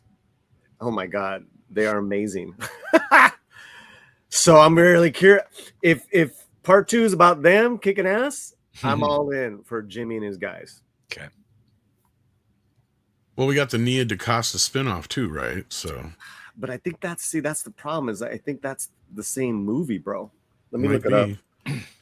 All right. Well, let's get into this James Gunn news, because this was an article that came, or an interview that came out yesterday through the New Yorker, right? Or no, Times. That's what it was. Sorry, Times.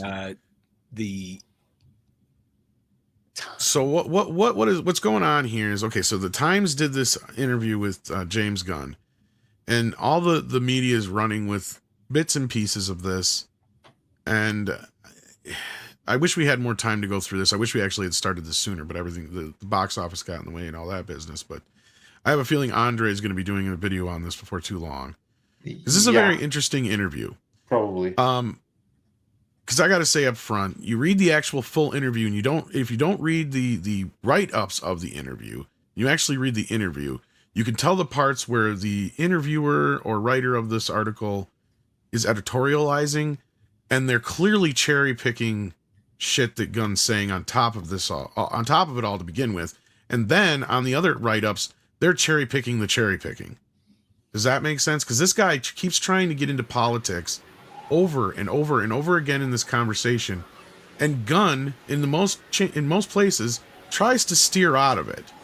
Now, he does say a few things that I would say was not the smartest thing for him to say, but otherwise most of his answers in this interview I don't have a problem with.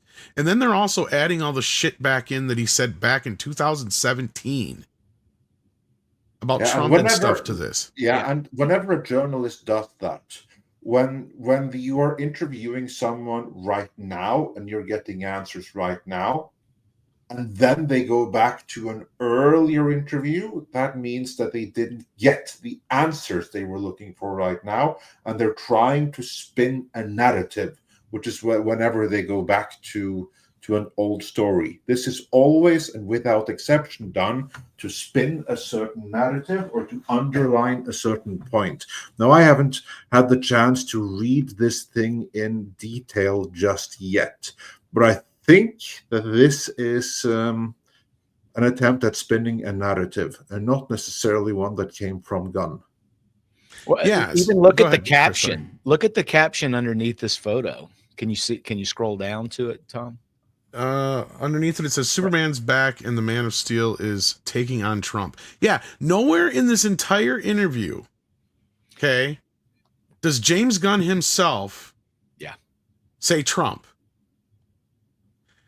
No, he makes some comments that I think were ill-advised. Yes, But I'm not yes, going to disagree with you there. This writer, and this isn't the first time they've been doing this. I'm seeing this as a trend where what I think is going on is the author is hoping to generate clicks on an article. Yes. Either by angry readers or MSNBC adherents, you know, that this motherfucker knows exactly what he's doing, Chris. Yeah. If you read Andre is spot on in his assessment, in my opinion. But this guy has a fucking agenda here. Yeah. And he's going after the clicks, like you just said. And Variety picked up on it and took it even further. So Variety referenced this. This came out Sunday, and this is the London Times. If anybody heard me say, yeah, I knew it was some Times. I couldn't remember what Times it was. Times, yes, yeah. Thank you. So he did a Sunday profile or whatever, and that's what this is. And it's generally straight up. He does say a few inartful things, and you would think that Gunn would be a little more savvy by now because he has demonstrated savvy. But nobody's doing it better than Tom Cruise. There's your callback to Tom Cruise. But the Variety, and the kid from Harry Potter did it good too when he was asked about J.K. Rowling. Yes, but the Variety one went even further and made it more. You know, the pull quotes in the Variety article were definitely intended to upset people, and I'm just wondering: are they doing that because they don't care what Zaslav and Warner Brothers think? Because you know, most of the time it's just promotional. Okay. Well, I don't know. Did you happen to catch our video from this last weekend here, Chris? No, I have not watched it. It's in my queue. It's in my queue. Okay, so yeah, as Andre kind of hinted at the beginning, there's look, and we're not saying that there aren't people who dislike the film or don't like the look of the film, and just in general. Yeah. And you're not a part of these other two parties. But we highlighted two parties that are specifically going after this movie, and James Gunn and Warner Brothers. Okay? And the media complex is one of those people, which would include Variety, Hollywood Reporter, Deadline. And the reason for this is because it's very well known within Hollywood that A, Zaslav is conservative, B, they don't like him because he's an outsider, just like Trump is, right? He's not a movie mogul. He's a guy who came in. He's the guy that, as far as they're concerned, he's the cheap bastard who helped make fucking reality TV a big deal, right? Like, that's the way they kind of see him. He's a TV guy coming in here trying to play movie guy. They don't like that. They don't like anything he does, no matter. He could sit there and say, water is good for you. And these motherfuckers would come out and say, are you kidding me? Water is the worst thing you can put in your body. Yeah. But Paulie, you. And then, of course, the other ones are Snyder Bros. Sorry. Yeah. Well, and Disney, it wouldn't surprise me if anybody from Disney was trying to undermine the movie. Oh, I'm sure of that too. But they don't have to. There's plenty of people that have a reason to want to see this movie fail. And again, this movie could suck. I'm less than, just over 24 hours, I guess you could say, away from seeing this film myself. And I am nervous as fuck. I've never been this nervous going into a Superman movie before. I went into Superman Returns ready to just come out of that thing fired up and then come out and I was like, it was all right. I can't wait for the sequel. He'll do a better job in the sequel.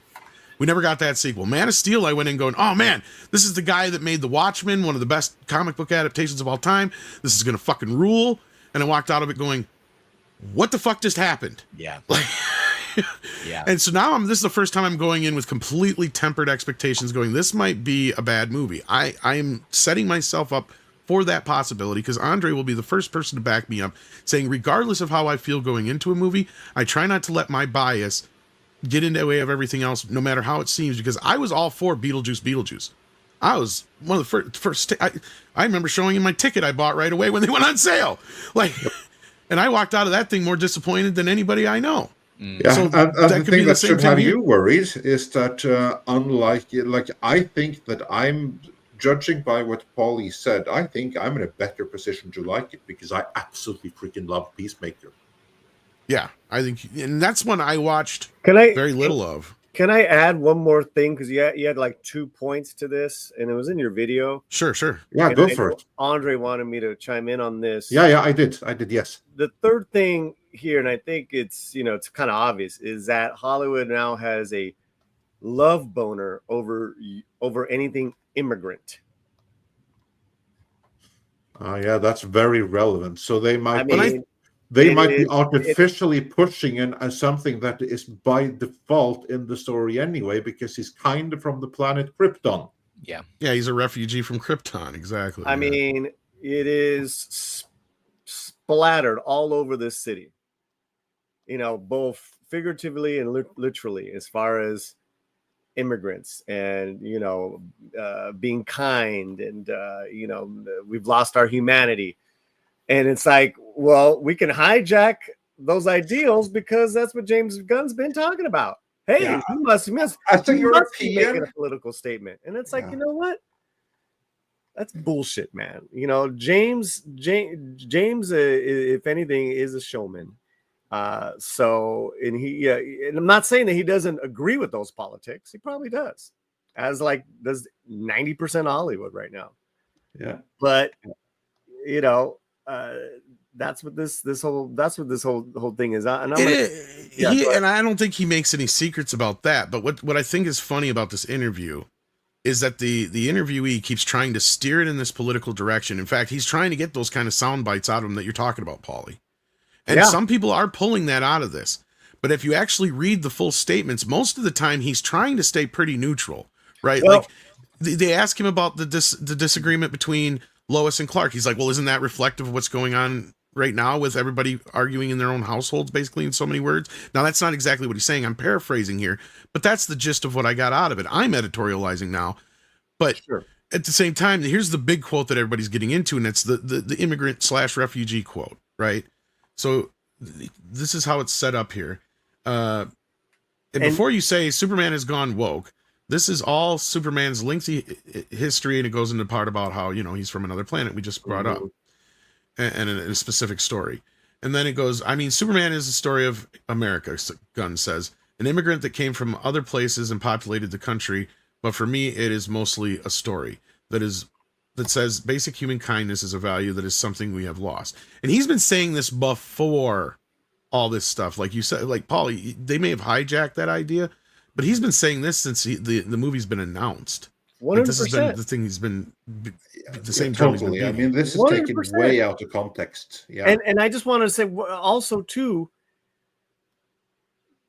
celebrities have been anything but subtle in their statements in regards to what's going on with ICE and all that. In all their social media, celebrities have not been subtle about their feelings right now. And the question actually steers it in that direction, and he comes out of it, with saying, of course it's going to play different in a red state versus a blue state. But that's kind of what takes it back to the whole thing with Lois and Clark.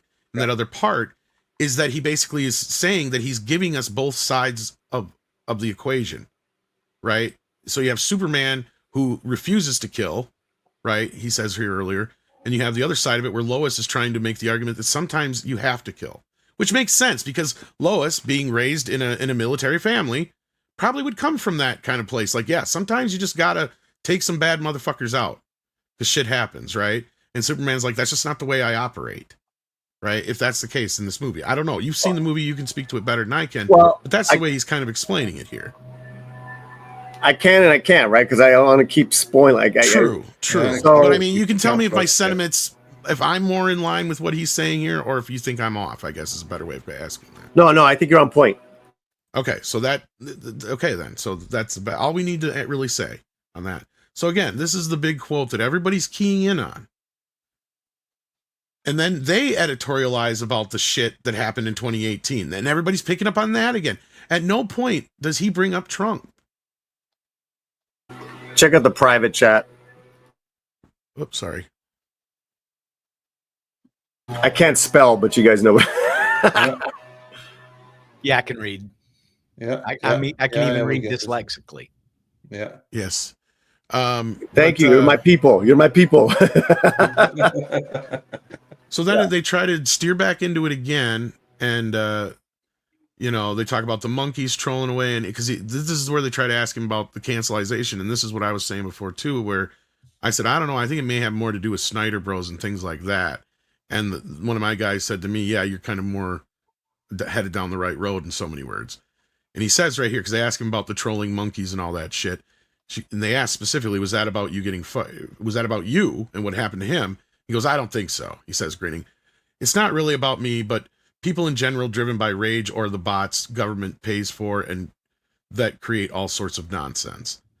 I found This that to be Superman, an interesting comment. Just the governments pay for bots to bother you. well, On the internet. I think he's being very coy here. Yeah, I think he specifically did this as a jab at the Snyder Bros, but he's not going to fucking say that. You know what? Having seen this film, like it seems like an eternity, and I'm so happy it's finally coming out. It's amazing to see just all the stories and all the takes and all the rumors and leaks. I mean, I don't think I've ever seen anything like this, guys. And kind of what Tom was saying, it's like I could see why Tom was sweating it right now. This is crazy. And then he goes on to just fail. They wanted to fail. Yeah, badly. And he goes, Superman does seem to come at a particular time when people are feeling a loss of hope in other people's goodness. But we also have to remember, and this is the part he doesn't say out loud, they started shooting this movie before Trump was president, when everybody still thought Kamala was going to be president. Remember that. So none of this immigration thing, because they even ask him about the skirmish overseas in the fake countries that happens in this movie, and compare it to the thing we're dealing with politically right now. And he basically says, "Yeah, I made this fucking movie like 2 fucking years ago, dude." He doesn't take the bait at all for that one. Yeah, and he tries to do it a couple fucking times to him. Yeah. So I got to give James credit that he actually bounced around this pretty good. But the media is feeding into something it really isn't, in my opinion. The activist media. Yeah. Yeah. That's what it is, guys. Well, they're chasing clicks again. You know, they're playing into the current zeitgeist politically just to get the clicks. So here's the Middle Eastern thing. Yeah. So he goes, "Oh, really? I don't know. But when I wrote this Middle Eastern conflict wasn't happening." Right. So that's what I'm saying. So like a lot of these things that people are trying to feed into this movie weren't even a thing yet when he made it. Yeah. So, and to be fair, we say the Middle Eastern conflict. When has there not been a conflict right. in the Middle East? The Middle East has been a total war zone since the dawn of humankind. Yeah. You know, this isn't helped by the fact that what was it last week that Corn Sweat kind of left truth, justice, and the American way sort of off of his quote, the American way part. You know, the good things is I think what he said instead. It's, you know, Hollywood just kind of, I think they just sort of have this love-hate. That bothers me, Chris, but I think I know why. Okay. Because and Paulie left, so he can't say whether this is the thing, but I did ask somebody, is that even in the movie? Like, does somebody quote it or anything? And they basically said no. Oh, okay. So it's not even a thing in the movie itself, but it's on the marketing material and some other things, mostly just toys and things. And I'm sitting here thinking, yeah, they're trying to mass market this for the world. And that's the other thing is James Gunn is trying to say Superman is for the world, right? Well, yeah, because you want to sell this motherfucker in China, in Mexico, South America, Australia, all over the place. You don't want it to just be an American thing. It just reminds me of the Captain America thing when they made Captain America the first Avenger everywhere else around the world, because outside of America, they thought, who's going to want to go see a movie called Captain America? Because at that point, nobody outside of America knew who the fuck Captain America was. Well, I mean, or they just don't want to see some jingoistic superhero. And that's just the other. Okay, and then that gets me to my next point is that right now, like even if I, being myself, as somebody who has a little bit of a background in advertising and shit, I would probably tell them to veer away from the America shit outside the U.S. right now, just because of the way that things are. Sure. That's just a marketing thing where I'd be like, keep that out of the equation. But I agree with you that it's stupid when it comes to this, because it has always been a part of Superman's. Yeah, exactly. legacy. I mean, you think about it. I think I've seen 7 Superman movies. 2 of them were good. This one has got a good shot at the odds of being good. James Gunn is usually a pretty dependable movie maker. But, you know, again, Hollywood hates America. Hollywood hates Trump. So the Hollywood press is going to gin this up. As long as Gunn made a good movie, I think he's going to be okay, and the movie's going to do okay. Yeah, I mean, I hope it is. Superman, though, you're right. He's an American. He's really an American But, brand. well, I we mean, have somebody I can still from- see Christopher Reeve flying with the American flag towards the camera. You know, it's great. Well, we have somebody from another country who actually does love America, Andre. The Iron Man. Oh, Andre. Yeah. Sorry. I mean, how do you feel that America is being viewed outside the U.S.? And I know you're somebody who's kind of a realist, so I right imagine now you can- bad. That's what I it's figured. And it's very much so media driven, because right now, certainly in Europe, I can't speak to anywhere else, but right now the European media is in lockstep with America bad because Orange Man is bad, and ordinary Americans are completely and utterly against Orange Man because they're good globalists, just like us, us media people here in Europe. But America right now is bad and it's insane and everything is horrible. And like even in Norway, like every Wednesday at like 10 o'clock p.m., you have a news program called Trump's World. I'm not even joking. About like all the madness that Trump has done this week, and everything is being framed as if it was bad and horrible and dreadful. What's it called? Trump's World. Trump's World. Trump's World. Excellent. Literally, exactly. So, and the problem is that many, like in the US, the media took it way too far, so that people lost faith in the mainstream media. In Europe, that hasn't happened in the same way, because they never went as completely nuts as the corporate news in America. Like some of the things that happened there were just insane, so people were forced to basically not believe it anymore.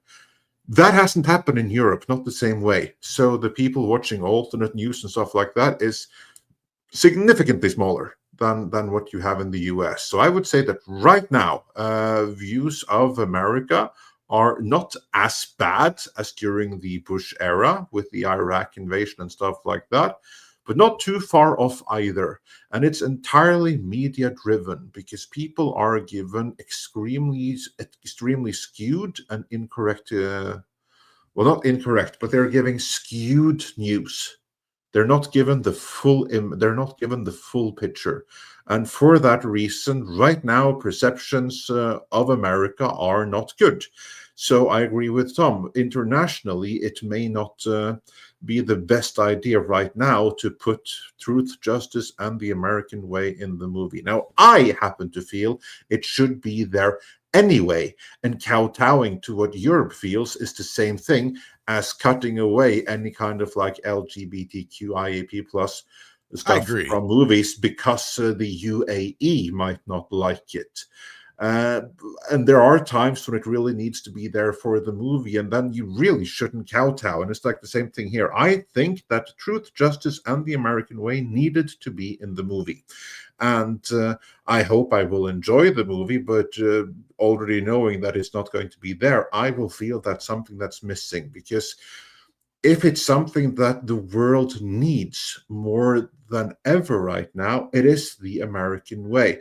Not what the leftist journals would tell you that the American way is, but what it actually is.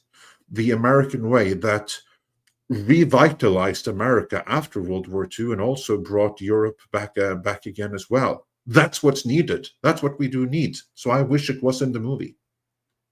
No, and I agree with you, but I understand.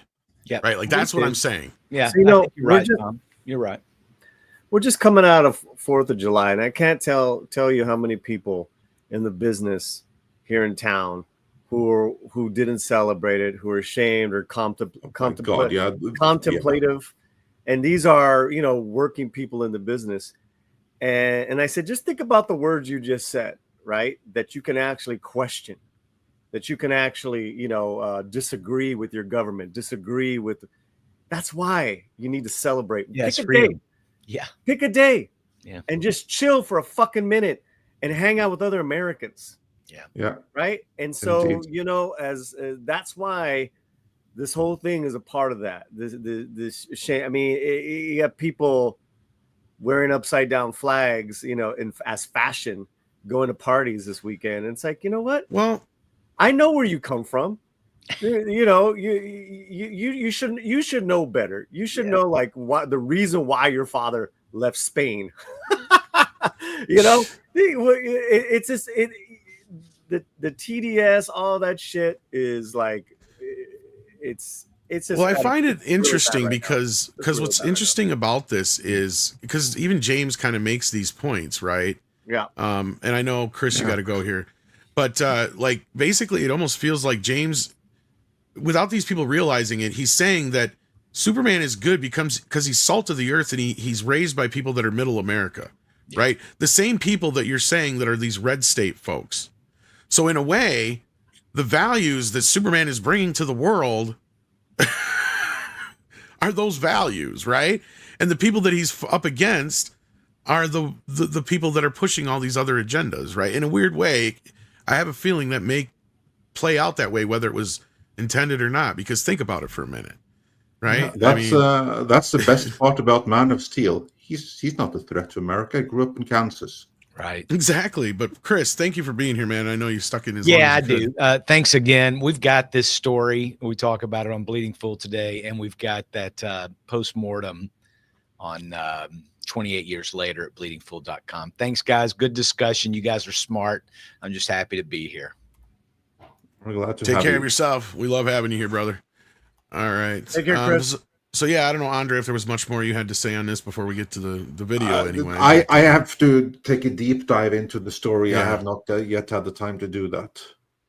Yeah, but Paulie, I don't know. I mean, again, not to try and pick at you because you've seen the film, but is that what I just said? Kind of feel like it's part of the film? Is that Superman's old school kind of traditional values that he was raised with kind of conflict with modern day like world, or is that even part of the film or anything like that? Or it's part of the film, but there's something with his Krypton parents.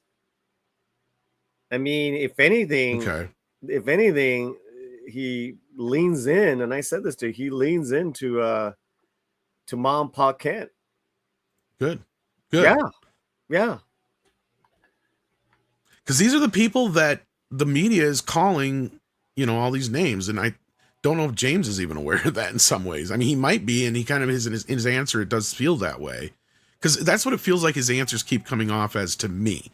And again, this is my own opinion, so keep that in mind. Is that he's trying to kind of keep it as neutral as possible. Whether it was Zaslav said, "Look, I get it. You hate Trump, but we got to keep this shit as neutral as fucking possible right now because, this movie's got to play in Kansas, right?" So think about that. No, I mean, again, I think all this, right? It's like, guys, go watch the film. Well, I mean, I think this is where this is where I think a lot of people might actually go see it before waiting to see what other people say, because they're going to want to form their own opinion. And this is why I think those Amazon screenings have sold out. So that's tonight. You're right. Technically tomorrow. Well, some of them are, I guess they have some special ones tonight as well. I just got an alert.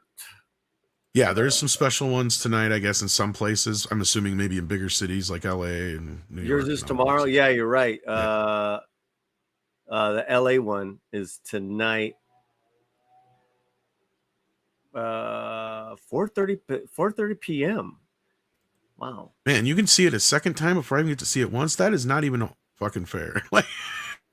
No, but then it's presented by Amazon Live Premiere. I'm so confused what they're doing here. Yeah, I don't know, maybe unless they added some shows in some certain places, who knows? Maybe it's not the film. Maybe it's like a party thing. I have no idea. You live have to stream. look Live Los stream the Angeles LA premiere. Okay, there you go. You can go to the LA premiere and get some red carpet with the. Nah, I'm good. Oh, I'm you good. Can send somebody else out there. If I was there, I'd do it for you. I'd even go dressed as Fat Superman. That would be dope. If you lived here, that would be dope. That'd be amazing. I would totally put on a fucking Superman suit and make a fool of myself. But no, I'm gonna continue this conversation right now on the slant, where I'm gonna read some of this article, Andre, and great talk about it some more. So Yeah, and this stream, of course, redirects there. So yeah, there's no need for anyone to Well, No let's need for anyone to go anywhere. like I said, unless are we doing a Superman talk tomorrow night? I am planning on doing one when I get back. Yes. So if you're around and you're available, you're more than welcome to join Okay. us. Great. I don't have an exact time yet because I don't know with these fan screenings if they're going to have previews or not. Sometimes they just have like a little intro thing ahead of them.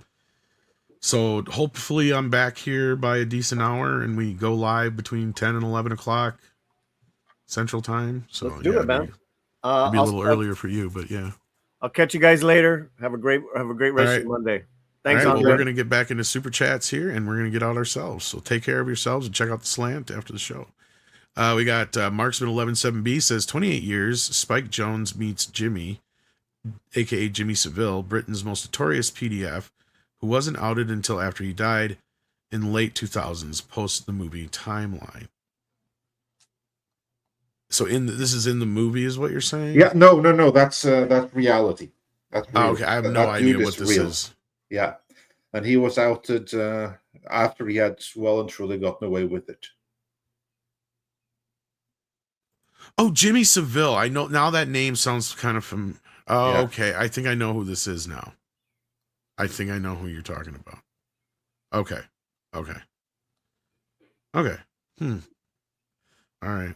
And then Yellow Flash is coming in here with a bunch of fucking lies, saying Tom loves Supergirl and Superman Returns. The bar is low. No, I do not love Supergirl. It got an F.